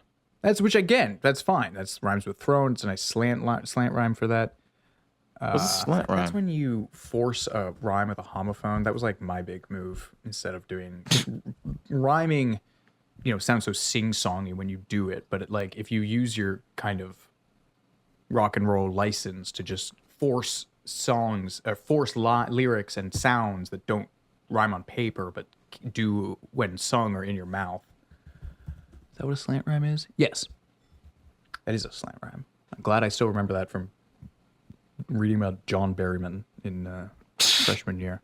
So stupid. Girl, you gotta love your man. Take him by the hand. Make him understand. The world on you depends. Our life will never end. Gotta love your man. Unforgivable. I'm so sorry. There's also three other songs on this record that no one knows anything about or can tell you what they saw loud. Sorry. Yeah. Well, of course, this brings us all to the Doors' preeminent showstopper, The End, an extended 10-minute drone jam seance that blurred the lines between music and theater. The piece was a tour de force for Jim, who delivered a lengthy mid-song poem inspired by the Greek tragedy Oedipus Rex. Performing the song nightly on stage was difficult, but summoning the Dionysian energy inside a sterile, hospital-like recording studio was a whole other proposition altogether. Producer Paul Rothchild and engineer Bruce Botnick did their best to set the vibes. As Rothchild remembers in Stephen Davis's Jim Morrison, Life, Death, Legend, the lights had been dimmed and the candles were burning right next to Jim, whose back was to the control room. The only other illumination came from the lights on the VU meters. The studio was very dark. Morrison did his own mood setting by taking a tab of LSD. At first, it was a performance enhancer, let's be honest, but then during playback, it became apparent that Jim was, by Robbie Krieger's estimation, too high to continue the session. So 3 of the Doors decided to continue work the following day. Jim had other ideas. Krieger would remember, he trashed the studio after we did The End. Jim was on a lot of acid, and when we finished recording, he didn't want to go home. The rest of us left, but he snuck back into the studio and got pissed off that there was no one else around. So he sprayed the place down with a foaming fire extinguisher. What a fucking dickhead. Fucking boorish, fratty thing to do. Engineer Bruce Botnick elaborated on this episode in Mick Wall's Love Becomes a Funeral Pyre. Jim had gone across the street to the Blessed Sacrament, a Catholic church, and he had an epiphany over there. He came back to the studio and the gate was locked. He climbed over the gate, got in, but he couldn't get into the control room. That was locked. But the studio was open and the red lights were on. And these red lights apparently registered as fire to Jim's acid-addled brain.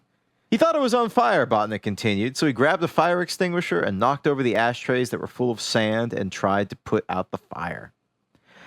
Ray Manzarek recalled the story slightly differently in his memoir, Light My Fire. He claims that Morrison began ranting about a fire while being driven home from the studio by his girlfriend, Pamela Corson.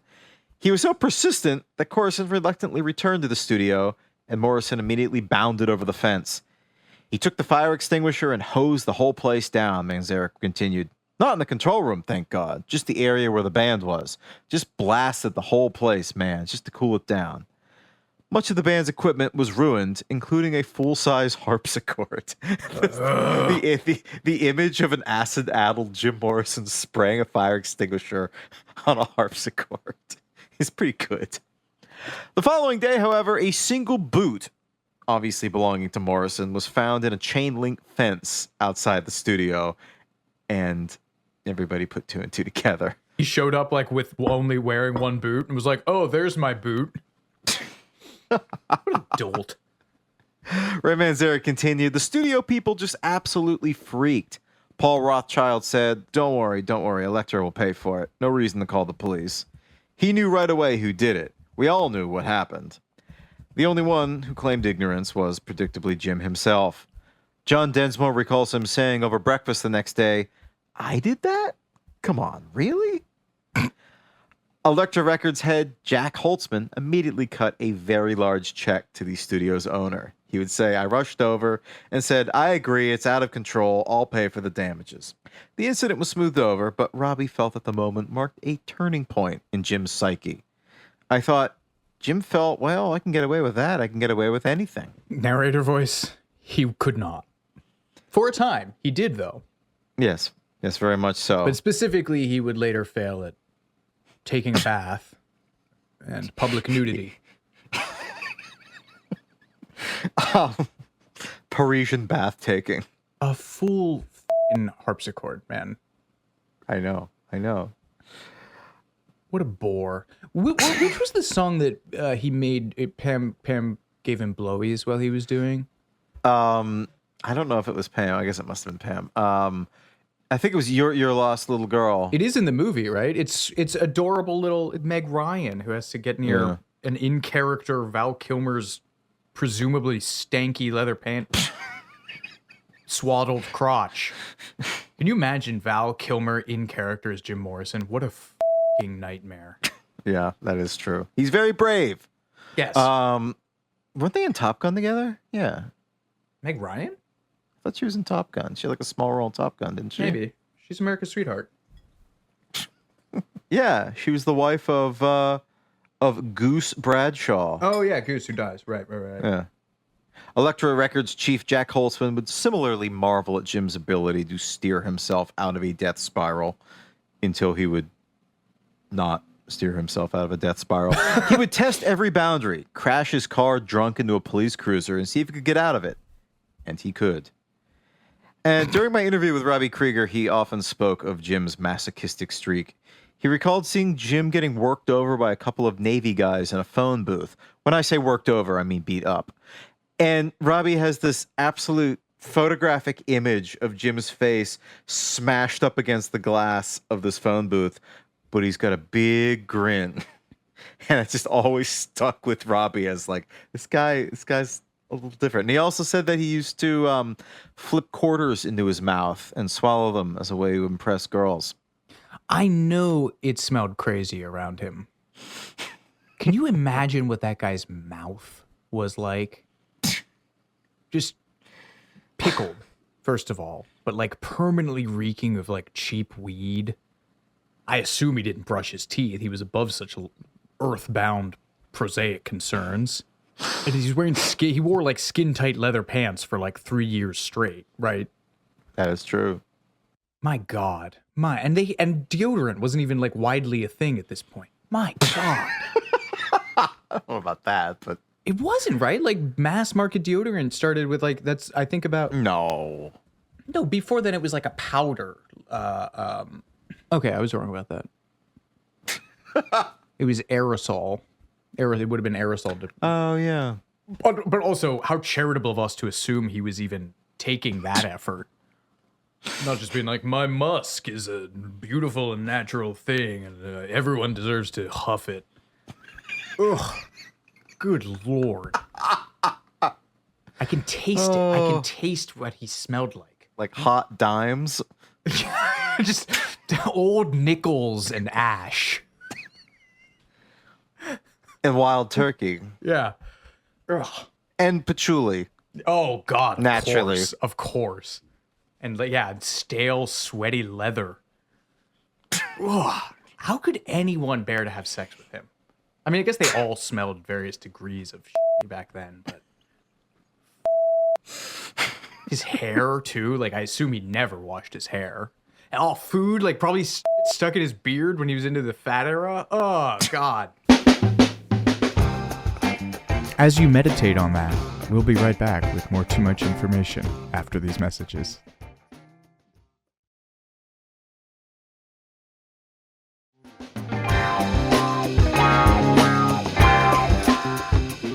Heigl, do you want to talk about Jim Morrison's dad issues? I'd love to. The infamous father, yes, son, I want to kill you.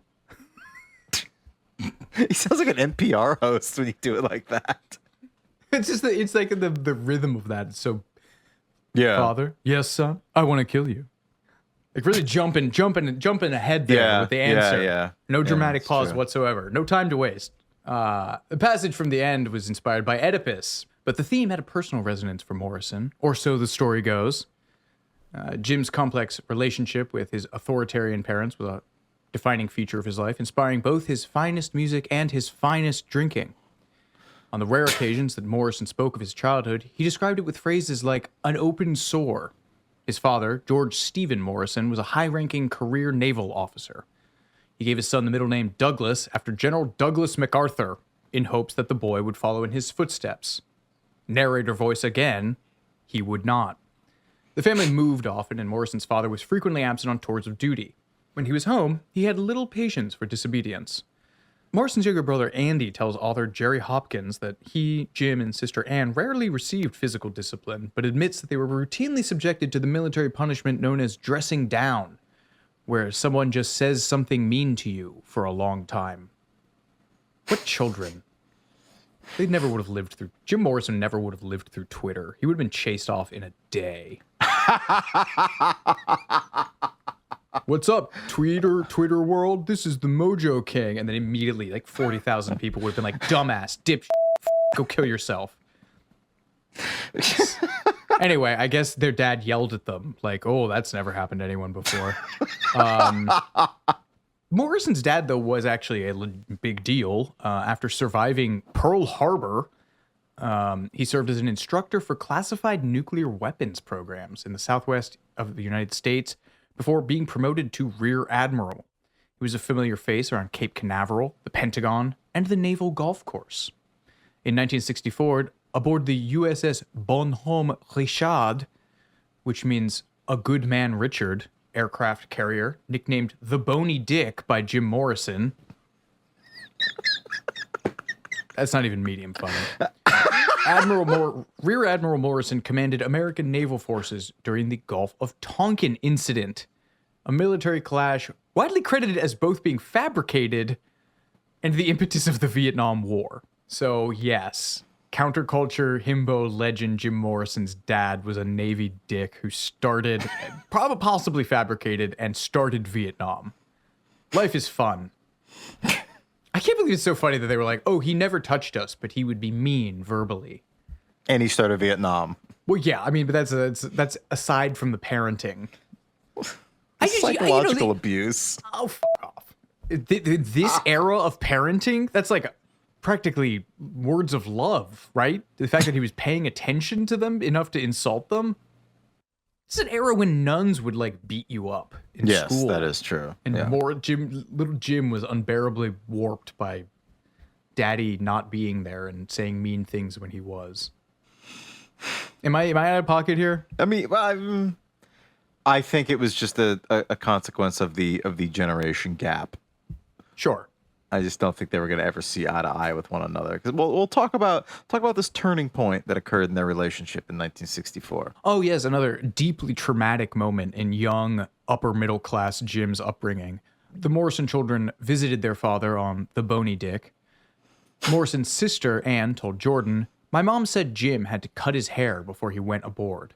Morrison complied, but it apparently wasn't short enough for his father, who sent him to the ship's barber for a more military cut. This was apparently humiliating for a 20-year-old budding beatnik boar. And Anne said to Jordan, "I think that was the last time he cut his hair for quite a long time." This is actually unforgivable, though. I take back all this. After learning of his son's desire to become a rock singer, the elder Morrison wrote him a letter urging him to, quote, "give up any idea of singing or any connection with the music group because I've what I consider to be a complete lack of talent in this direction." Murdered. But also not incorrect. Oh. At the time, if he was 20, what evidence do we have that Jim Morrison would have been was a musical child? None. I mean, that I know of. Yeah. Seems like a eminently reasonable response if your weird bookish kid tells you he's going to be a musician and you're like, "No." You're bad at that. It's just so funny to me, man. One of the most legendary recorded daddy issue tantrums of all time. And it just boils down to, he was mean to me and cut my hair once and didn't support me when I wanted, with no training or prior experience, to become a musician. People talk about our generation needing hand-holding, but Jesus Christ, pitching a mardy, what do they call it in the British? Pitching a mard? Because someone cut your fucking I don't know hair. that expression. Getting stroppy because someone cut your hair. What? What's your counterpoint? What do you have to say for yours? Defend Jim Morrison, Smiley. You're the nice guy. You're the nice guy, right? Do it. Yeah. Do it. It's hard to not be accepted for who you are from the people that are supposed to give you unconditional love. Is my take. That's a lovely and true sentiment. But we're not talking about him wanting to be trans or gay. If you came to your dad as someone who was a pudgy little reader who and I did. Right, but you weren't causing old women to cry on public buses. I don't know, man. Seems eminently reasonable to me. Okay. My parents didn't tell me that in as many words, but they were like, "Well, don't major in it. Make sure you have a fallback." Sorry, Jim, that your dad said it slightly meaner. But to be like, "I will never speak to you again because of a haircut and a lack of support." Okay, man. The Vietnam mean, I don't think- the Vietnam thing I can understand. I mean, maybe it was that. I don't know why Maybe I'm it was going. I don't know why Dad, I'm going Dad, to you bat. started Vietnam. Yeah, I don't know why I'm going to bat for Rear Admiral Douglas Morrison or Steven, whatever his name was. Like, I just think it's funny, man. You're this groundbreaking, once in a generation Oedipal rant, and it's like he wasn't nice to me. Well, no, He didn't tell me I could do anything in my life. Jim never, to my knowledge, never went on record. There could have been some kind of huge private blowout. Also, the fact that he started Vietnam might have done it. You know, I mean, think about families that are ripped apart now for people who are voting in a way that they don't. No, that's true. Like, That's true. I mean, But again, was Jim Morrison like seriously politically invested? I don't know. That I don't know. You don't think someone was maybe like, Jim, do like an anti-war thing? And he's like, oh, fine. Not top of mind for him, I have to assume. He's like doodling a snake in the margins, and they're like, say something about war being bad. All right. You can cut all this out. I'm just riffing on the absurdity of Jim Morrison's entire being. I don't know. It's fun for me. I'm just amusing myself. Yeah, his dad, his sister told him that their dad was a musician. Oh, yeah, but he didn't like rock and roll. But still, Don't man, if you're like little rebellious teen is like, I'm going to become a musician, and you're already a musician, and you're like, you have displayed no aptitude or interest in this until now. I don't think it's going to work. That seems eminently reasonable. Would that have seemed eminently reasonable to you as a 20-year-old with a new dream? No, but I sucked it up and did what they wanted anyway, and just lived with a chip on my shoulder like the rest of us. Damn. Didn't make it the entire... Well, I did make it the entire crux of my being. There goes another 1-star review. I will edit this generously. Thank you. So, regardless of what went down, Jim effectively severed all contact with his father after he told him he didn't think he had any talent as a musician, and they reportedly never saw each other again. I think I read that they spoke on the phone once. Sounds reasonable. But making this even more tragic, apparently Admiral Morrison understood why his son was staying away. He admitted privately in a 1970 letter, his reluctance to communicate with me again is, to me, quite understandable. That is the most mid-century male response to that. Yes, it is, yes. When Elektra Records approached the Doors to write press biographies for their debut album, Jim refused to name his parents and siblings, instead just writing, deceased. And isn't the Oliver Stone like portrays it being like a gotcha moment where some journalist is like, I found your family? Yeah, I don't know if that was played up for dramatic effect or not. Okay. I don't think that was totally how it went down. But for a time, even Jim's close friends thought he was an orphan. Well, it was easy to lie back then. Well, yeah, that's true. His split from his family was so total that they didn't even realize he was in a band. Jim's brother Andy only found out when a classmate showed him the Doors album cover and pointed out that he kind of looked like the lead singer. A friend of mine brought me the album, he said. I've been listening to Light My Fire for months and I didn't know. That's how we found out. We hadn't seen Jim or heard from him in 2 years. I played the album for my parents the day I got it, the day after my friend told me about it. Dad knows music. He plays piano and clarinet. Dad likes strong melodies. He hates electric guitars. He likes the old ballads. He doesn't like rock. He listened to the album, and afterwards he didn't say a thing. Not a thing. Jim's mother, Clara, made attempts to contact Jim through Elektra Records, but Jim did not answer. He barred her from visiting him backstage during a gig in Washington, D.C., but he did give her a front row seat for the concert. Oh, which one is it? Which one is it? Which one what? You're not going to talk to her, but you'll make her sit front row while you rub your wang all over a mic stand and talk about porking her? Yeah, those in attendance at that gig said that the edible section of the end packed a strong punch that night.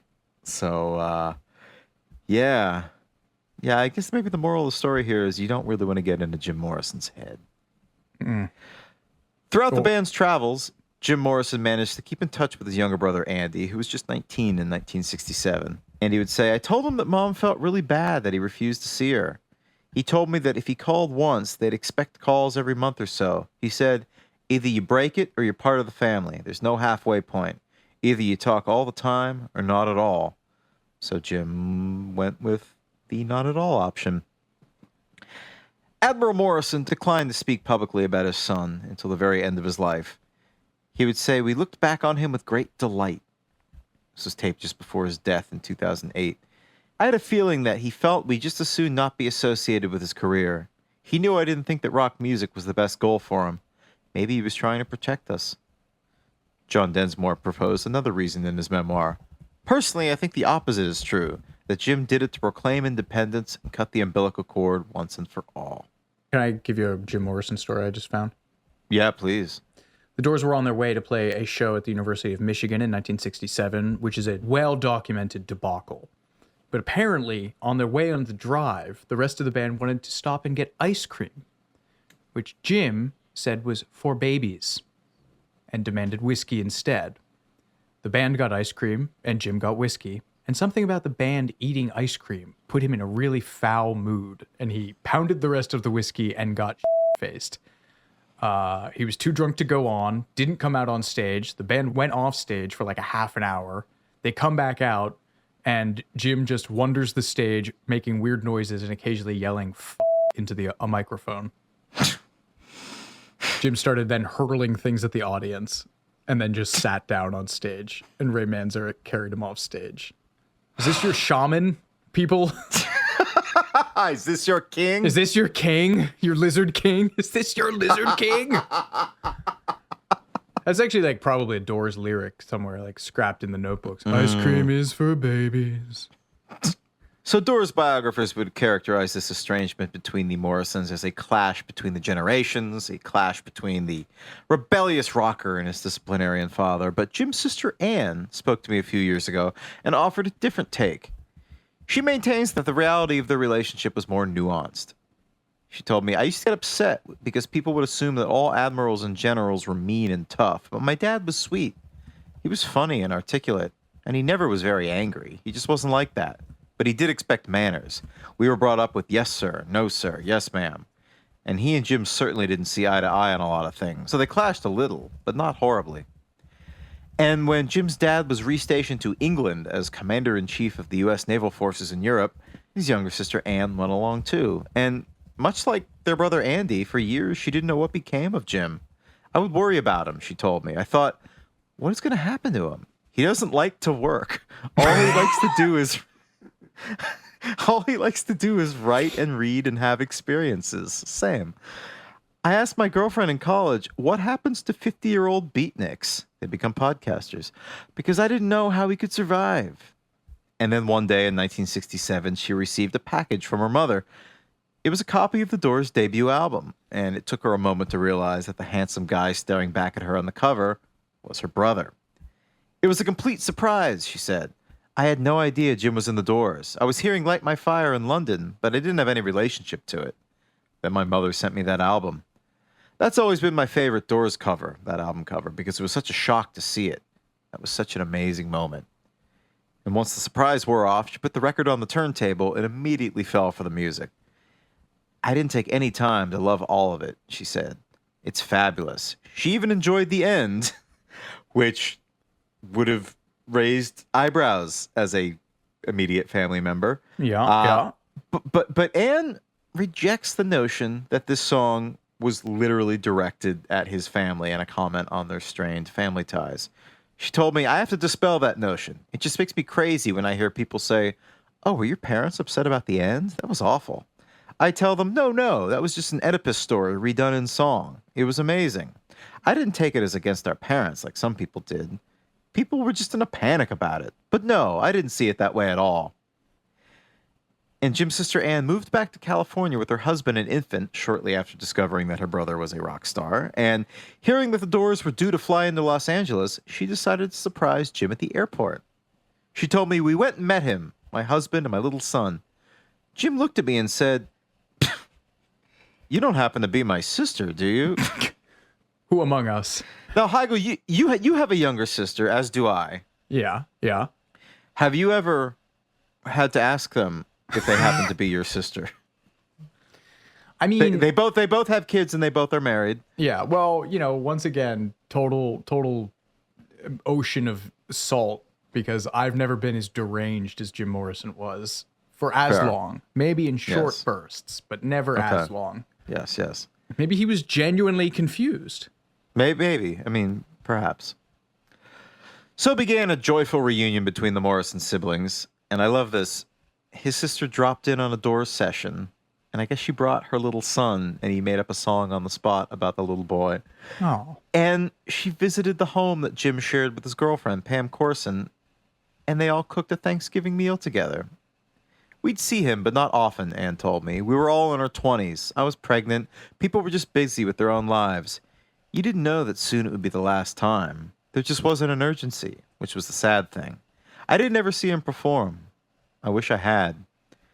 And she found out about her brother's death from a radio report. It's too bad, she told me. Jim's girlfriend Pam called my dad after Jim died and said they talked about Jim reconnecting. It had only been 5 or 6 years. That's really not very long in terms of most lives. And in the decades that followed, as we kind of hinted at earlier, Admiral Morrison realized the enormous mark that his son had made in the world of art. He visited his son's grave at Père Lachaise Cemetery in Paris, and when a new headstone was placed on the grave, Admiral Morrison wrote an epitaph in Greek, which translates to, "True to his own spirit," which I think is a beautiful message between father and son, especially a father and son that didn't see eye to eye. Anne told me that just really encapsulates what my dad figured out finally. Everyone didn't think he got it and that he really didn't understand, but he got Jim. I love this. Anne, Jim's sister, worked as a middle school teacher, and as part of her lessons, she would play her brother's spoken word piece, Horse Latitudes, which he had written as a high school student. I wanted to show the class that music is poetry, she told me. I made it dramatic and turned it up pretty loud. I just love the tone and sound of Jim's voice. Great voice. It makes words liquid. He makes it flow so beautifully. And though she didn't really broadcast the fact that she was the sister of rock royalty, eventually word would get out around the school. She said, I worked at the same school for almost 30 years, so everyone ended up knowing.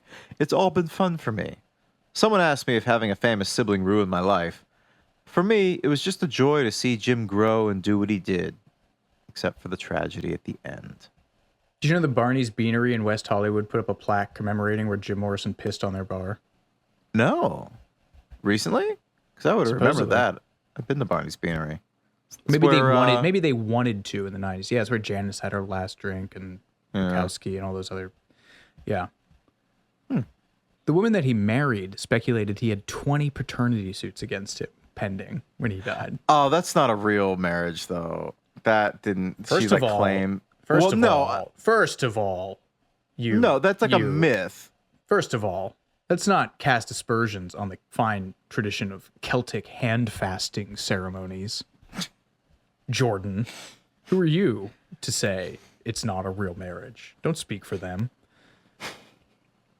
Anyway, the pissing thing's funny. Well, as we touched on earlier, sessions for the Doors debut went fairly quickly. Ray Manzarek would describe it as essentially the Doors live at the Whiskey A Go-Go, but in a recording studio.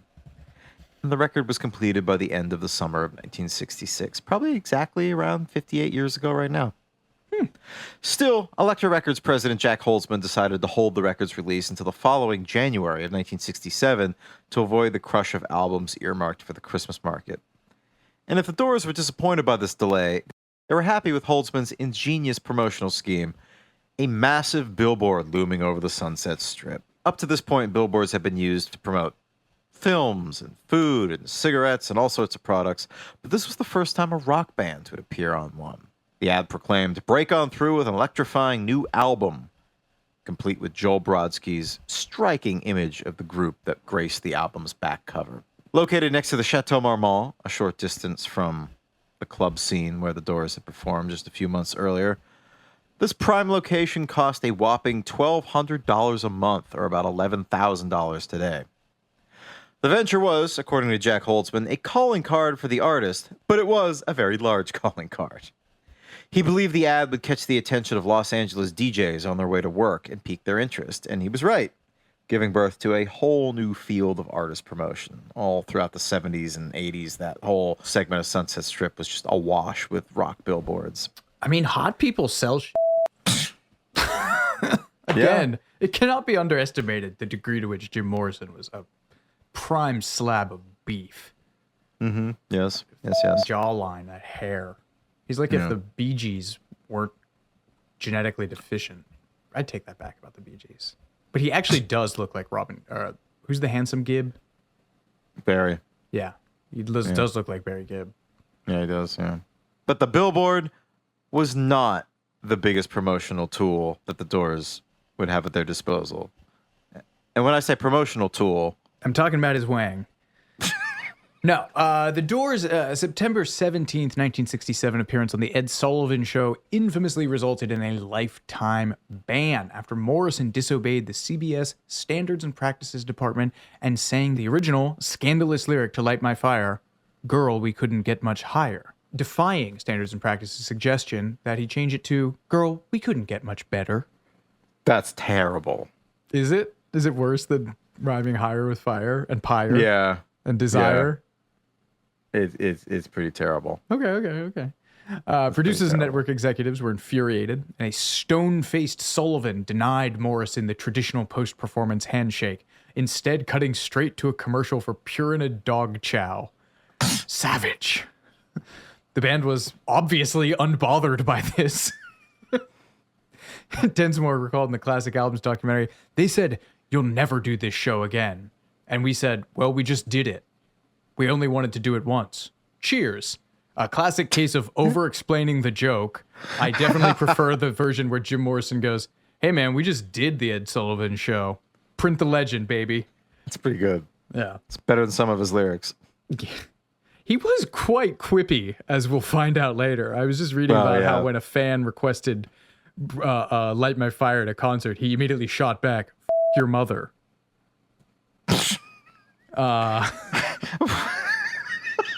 Just a 149 IQ, folks. An earlier attempt at censorship had been more successful. Break On Through to the Other Side, the opening track of the Doors, the album, seemed like an obvious choice for the band's first single, but Rothschild was concerned that the song's "She Get High" refrain would limit its airplay potential. Densmore told Forbes in 2015, he said, we're not going to be able to get this played, so we really should cut that out. We reluctantly agreed. The offending line was edited down to a repeated "she get," followed by Morrison's guttural wail. Great moments in recorded history. That performance on that song is fucking electricity. Mm-hmm. It's like proto-punk. It's basically, I mean, it sounds like, or like suicide. It sounds like early Suicide, like that. Oh, wow. That locked in groove and like the almost too fast mechanical drumming. Oh, immortal song. Though lyrically meaningless, the abrupt passage became a familiar part of the song, you write. When Bruce Botnick restored the missing "high" as part of a 1999 remaster of the album, some purists were outraged. Yeah, just him just going, "she get," it just makes no sense, yeah. Babe! So good. Another hilarious Doors on TV moment. On Christmas Eve of 1967? Yes, on Christmas Eve of 1967, the Doors performed Light My Fire and Moonlight Drive for the Jonathan Winters Show. 2 days later, they were playing the Winterland Ballroom in San Francisco, and they stopped in the middle of Back Norman to wheel a TV out on stage so they could watch their pre-taped performance when it aired. I like that. I like that a lot. There's something a bit absurdist about it, Yeah, I mean, but it's like, it's kind of the most like cute sort of Doors story. Yeah, it's innocent in a way that not much is. Yeah. There was, however, a bit of self-censorship that the band engaged in themselves. That's a terrible sentence. The band indulged in one bit of self-censorship, much more pointedly. Yes. The Doors, minus Jim Morrison, had agreed to license Light My Fire for a Buick ad. And when Jim found out, he threatened to smash a Buick on stage during every Doors concert. Not subtle, but effective. This all went down after the band's 1968 European tour concluded in Sweden in September. Morrison decided to stay in London with his girlfriend and work on his poetry under the guidance of writer Michael McClure, a very famous poet. Mm-hmm. This seemed like a very good plan, except that none of his bandmates knew that this was going to happen. This caused a problem when representatives from Buick contacted the Doors and offered them $75,000, which is like almost $1 million today to license Light My Fire for an ad campaign featuring the memorable, if not terribly creative slogan, "Come on Buick, light my fire." An ad man made $70 billion in today money for that. Yes. Ray Manzarek later told Patricia Butler and Jerry Hopkins in their book, Angels Dance and Angels Die, The Tragic Romance of Pamela and Jim Morrison. I thought it was an interesting idea. The car they wanted to use it for was the Opel, which is a small, little ecologically correct car, a little 4-cylinder, 2-seater automobile they worked on with the German Opel company. It's a cool car. It wasn't obviously a big Buick or anything like that. However, I have seen claims that the vehicle in question was the less than eco-friendly Grand Sports GS455, which is a big honking Buick. Oh, you're positing they did this out of ecological concerns? Yeah. The Doors had always vowed to split both profits and decisions equally, but Jim was incommunicado. They had no idea where he was, and Buick needed an answer. And the Doors manager, Bill Siddons, said, Jim left town and didn't show any of us the respect to tell us he was leaving or how long he would be gone and when he was coming home. He just disappeared. So Buick came up, offered us a bunch of money, unheard of money at the time, to do something with a song that Robbie wrote, and all of us kind of went, well, gee, we'd really like to have Jim's vote here, but it's a lot of money, and it's really big and could be important, so let's go. The incredibly named lawyer Max Fink held Jim Morrison's power of attorney, so they signed the deal with the other Doors. Why would you change your name, dude? I know. Max Fink. Maximum, short for maximum? Thanks. Saw it on a hairdryer. Simpsons. When Jim returned home and heard what had been done in his name, he was furious. This was months after the fact. I guess if the tour ended in September, he didn't come back until November. Jim told us he couldn't trust us anymore, John Densmore told Rolling Stone in 2013. We'd agreed that we would never use our music in any commercial, but the money Buick offered us had been hard to refuse. Jim accused us of making a deal with the devil and said he would smash a Buick with a sledgehammer on stage if he'd let them use the song and change the lyrics. One apocryphal story said that Jim angrily rammed 13 Buicks parked on the Sunset Strip, totaling his own Porsche in the process. I don't know if that's true, but I want to. It seems self-destructive and stupid enough that I do want to believe in it. Yeah, I prefer to print the legend. Yes. True or not, Jim expressed his frustration to the band's management and demanded that the contract be rescinded. An elaborate radio, television, and print campaign was already underway, including a billboard within sight of the Doors' offices, which must have really chapped Jim's ass, let me tell you. But ultimately, this came to nothing. In the end, Buick scrapped the ad campaign. They claimed they merely decided to go with a different idea, but perhaps a few choice words from Jim may have set them in a different creative direction. Whatever the case, the Buick incident irreparably damaged the Brotherhood of the Doors. The band's manager, Bill Siddons, would say that was the end of the dream. That was the end of the era of Jim's relationship with the other members of the band. From then on, it was business. That was the day Jim said, I don't have partners anymore. I have associates. And this kind of stuff would continue long after Jim's death. Throughout the 2000s, the surviving members of the Doors were basically split into two camps, with Ray Manzarek and Robbie Krieger on one side, who felt free to tour with a new singer, Ian Astbury of the Cult. Astbury, that's right, from the Cult, yeah. Supposedly, they were Manzarek offered the lead singer job to Iggy Pop, who was like an early, he stated Morrison was like an early influence on him. Yeah. But I think he was like basically too shy almost. He was like, yeah, I can't step into these shoes. Yeah. He would also become famous for whipping his dick out. Oh, yeah, that's right. Yeah.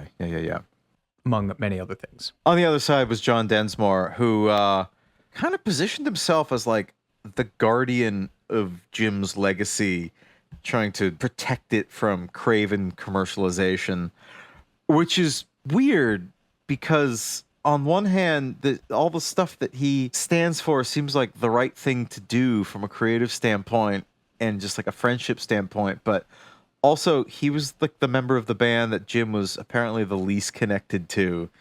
And like Ray Manzarek claimed that at some point Jim wanted to fire John and that they weren't that close. I don't really understand what John Densmore would have to gain by not accepting huge checks for ad campaigns in the 2010s from like Cadillac. So it seems to be sincere. I don't know. I interviewed him. He actually published a book about this whole feud called The Doors Unhinged in 2013.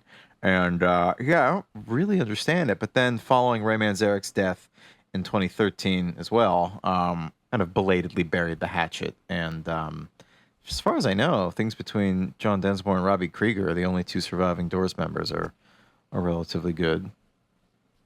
Well, that's good. I'm happy they all collect checks. Splitting songwriting royalties 4 ways really worked out for them. Obviously the album was a hit. This is really the genius of the Doors' place in time, is that they represented a still consumable but darker side of psychedelia. That the Velvet Underground were too genuinely weird and avant-garde to get across into the mainstream. You know, like amplified viola drones are a hard sell, but like even sus lyrical content, spooky lyrical content, you can get away with improbable bone structure. Do you know that Andy Warhol claimed that Morrison stole the leather pants thing from Gerard Malonga? No, but Yeah. that I could see that. Yeah, he saw the exploding plastic inevitable in L.A. All right.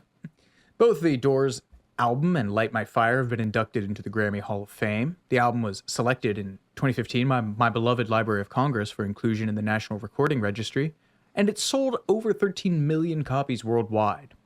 It's also firmly lodged in Rolling Stone's 500 Greatest Albums of All Time list, although in 2020 it was demoted to the 86 slot from 42.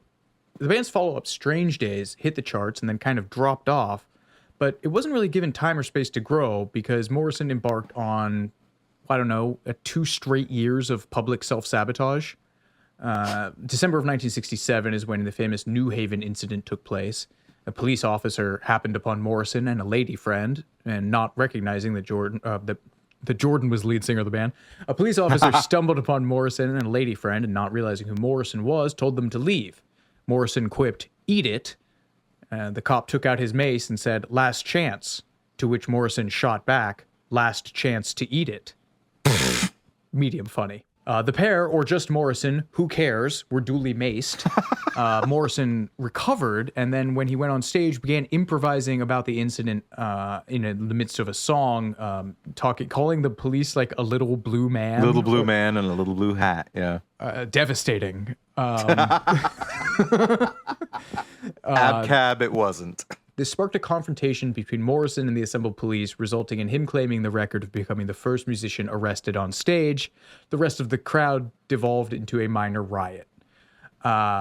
This began the long downward slide of Morrison, physically, probably also mentally, psychologically, as well as the Doors' image from an interesting band into something of a traveling counterculture sideshow as Morrison got drunker and fatter and more provocative.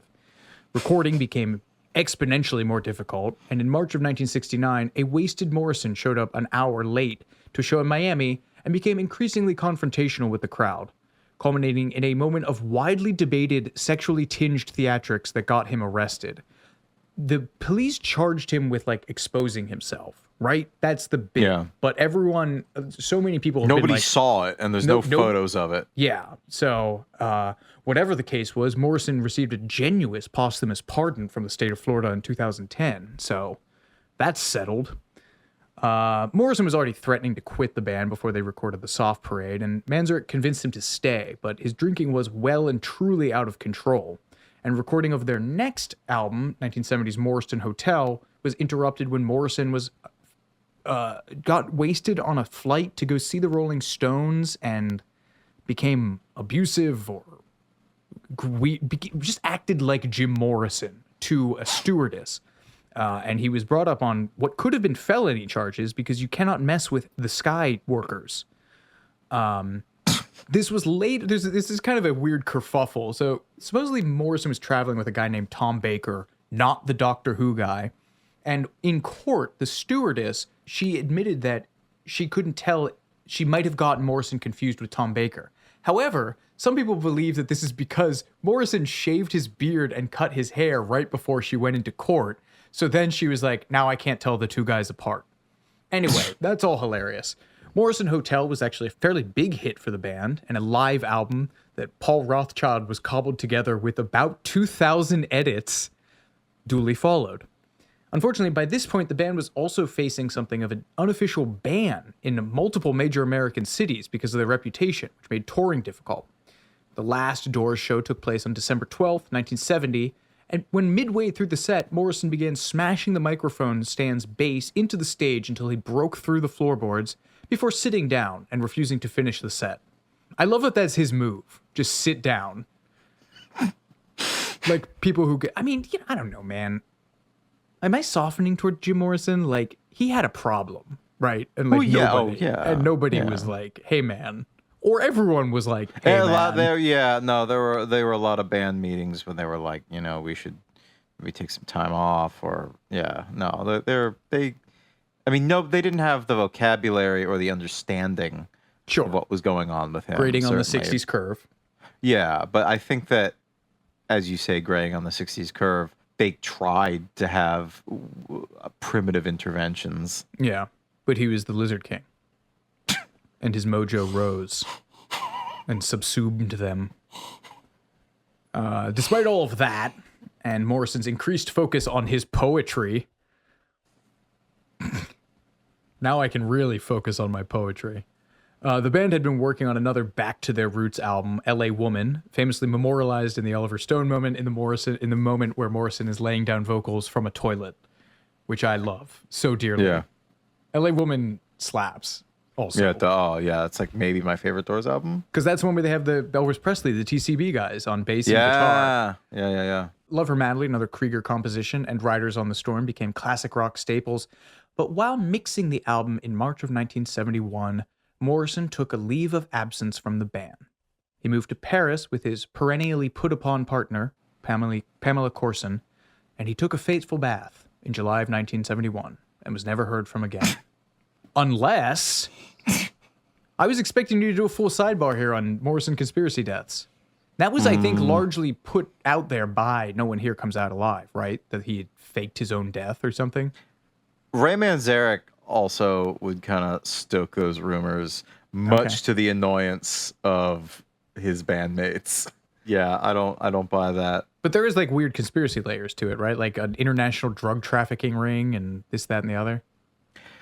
There was a theory, and I actually did an article on it for the 50th anniversary of his death. That I remember reading that he died of a heroin overdose by this like jet-setting French count, like drug dealer to the stars, who just like basically got careless and didn't test his product and didn't like cut it with any degree of regularity, so people would use things that were way more pure and potent than they were expecting, and died because of it. And supposedly there are some theories that say that was it was the same dealer that killed Janis Joplin, that killed Jim, and also I think one of the Getty heirs' wives, Tabitha Getty, I forget her name, and I forget, there was this whole rash of deaths in the high society heroin using circles in a very short period that they think was linked to this one guy, Count. Because he was bringing in like unusually strong, like black tar heroin or something like that, right? Like yeah. What was his name? His name was Count Jean de Brutel, and he later died in 1972 at the age of just 22, which is crazy. Good Lord. Yeah, but there are all sorts of myths that, as you said, he was just this careless. It's the Great Gatsby. These are careless people. Careless people. Yeah, I've softened to Jim Morrison during the course of this episode. I got all my bile out. Oh, tell me more. Well, aside from all the people that he did hurt, and the ways in which he behaved like an enormous bore, 24/7, the equipment that he wrecked. Did he really hurt anyone? Yes. So many people, probably. No, I mean, I don't know, man. It is just funny. It's such a classic narrative of like It's the original narrative. Of Yeah, this. yeah, really, really. I mean, I'm sure there was some like silent film star or somebody who had a similar one, but yeah, just being young and hot gets you so far, and then that same lifestyle makes you weird and grouchy and fat, and then the ride ends. He rode the snake. If we were truly making a proper tribute to Jim Morrison, I would be housed by now and making fart noises into a mic, with which Paul Rothchild said. He said there'll never be a Doors outtake album because there's just hours of him trying to coax vocal performances from Jim Morrison, and Jim just being like, which is just so damn funny to me. Like, I'm begging for those 2-inch tapes.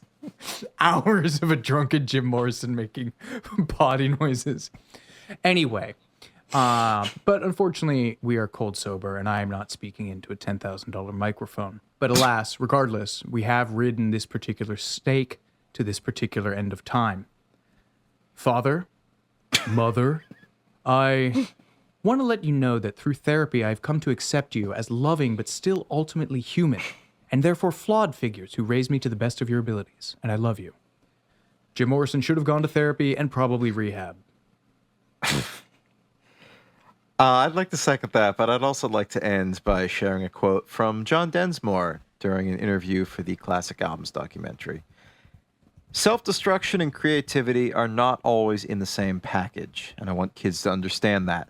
Picasso lived to be 90, and he was a genius. In Jim's case, they came together, creativity and self-destruction. It's going to happen to us. We're going to be doing this podcast when we're 90. Because we're geniuses. But I don't drink as much as I used to. Sorry, I ruined your kicker. No, you always enhance my kickers. This has been too much information.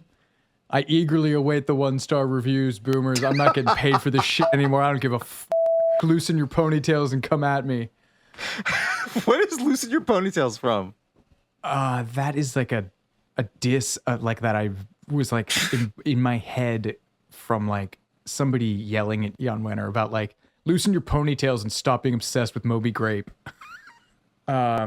No, don't do that, because Jordan puts a lot of effort into this, and he's always weighed down by my awful attitude. I like the Doors, okay? Make me say it again. They just have a hilarious archetypal buffoon as their lead singer who is endlessly amusing and not as good as he thought he was. Just board fade this as we go. Write into iHeart and like get my personal email and just send me your hate mail. I'm used to it. Don't 1-star this show. Jordan is too good and too pure for that. Baba Booey, Howard Stern's penis, Jimmy Buffett sucks. Good night, folks. That ought to keep the little SOBs tied over for a while.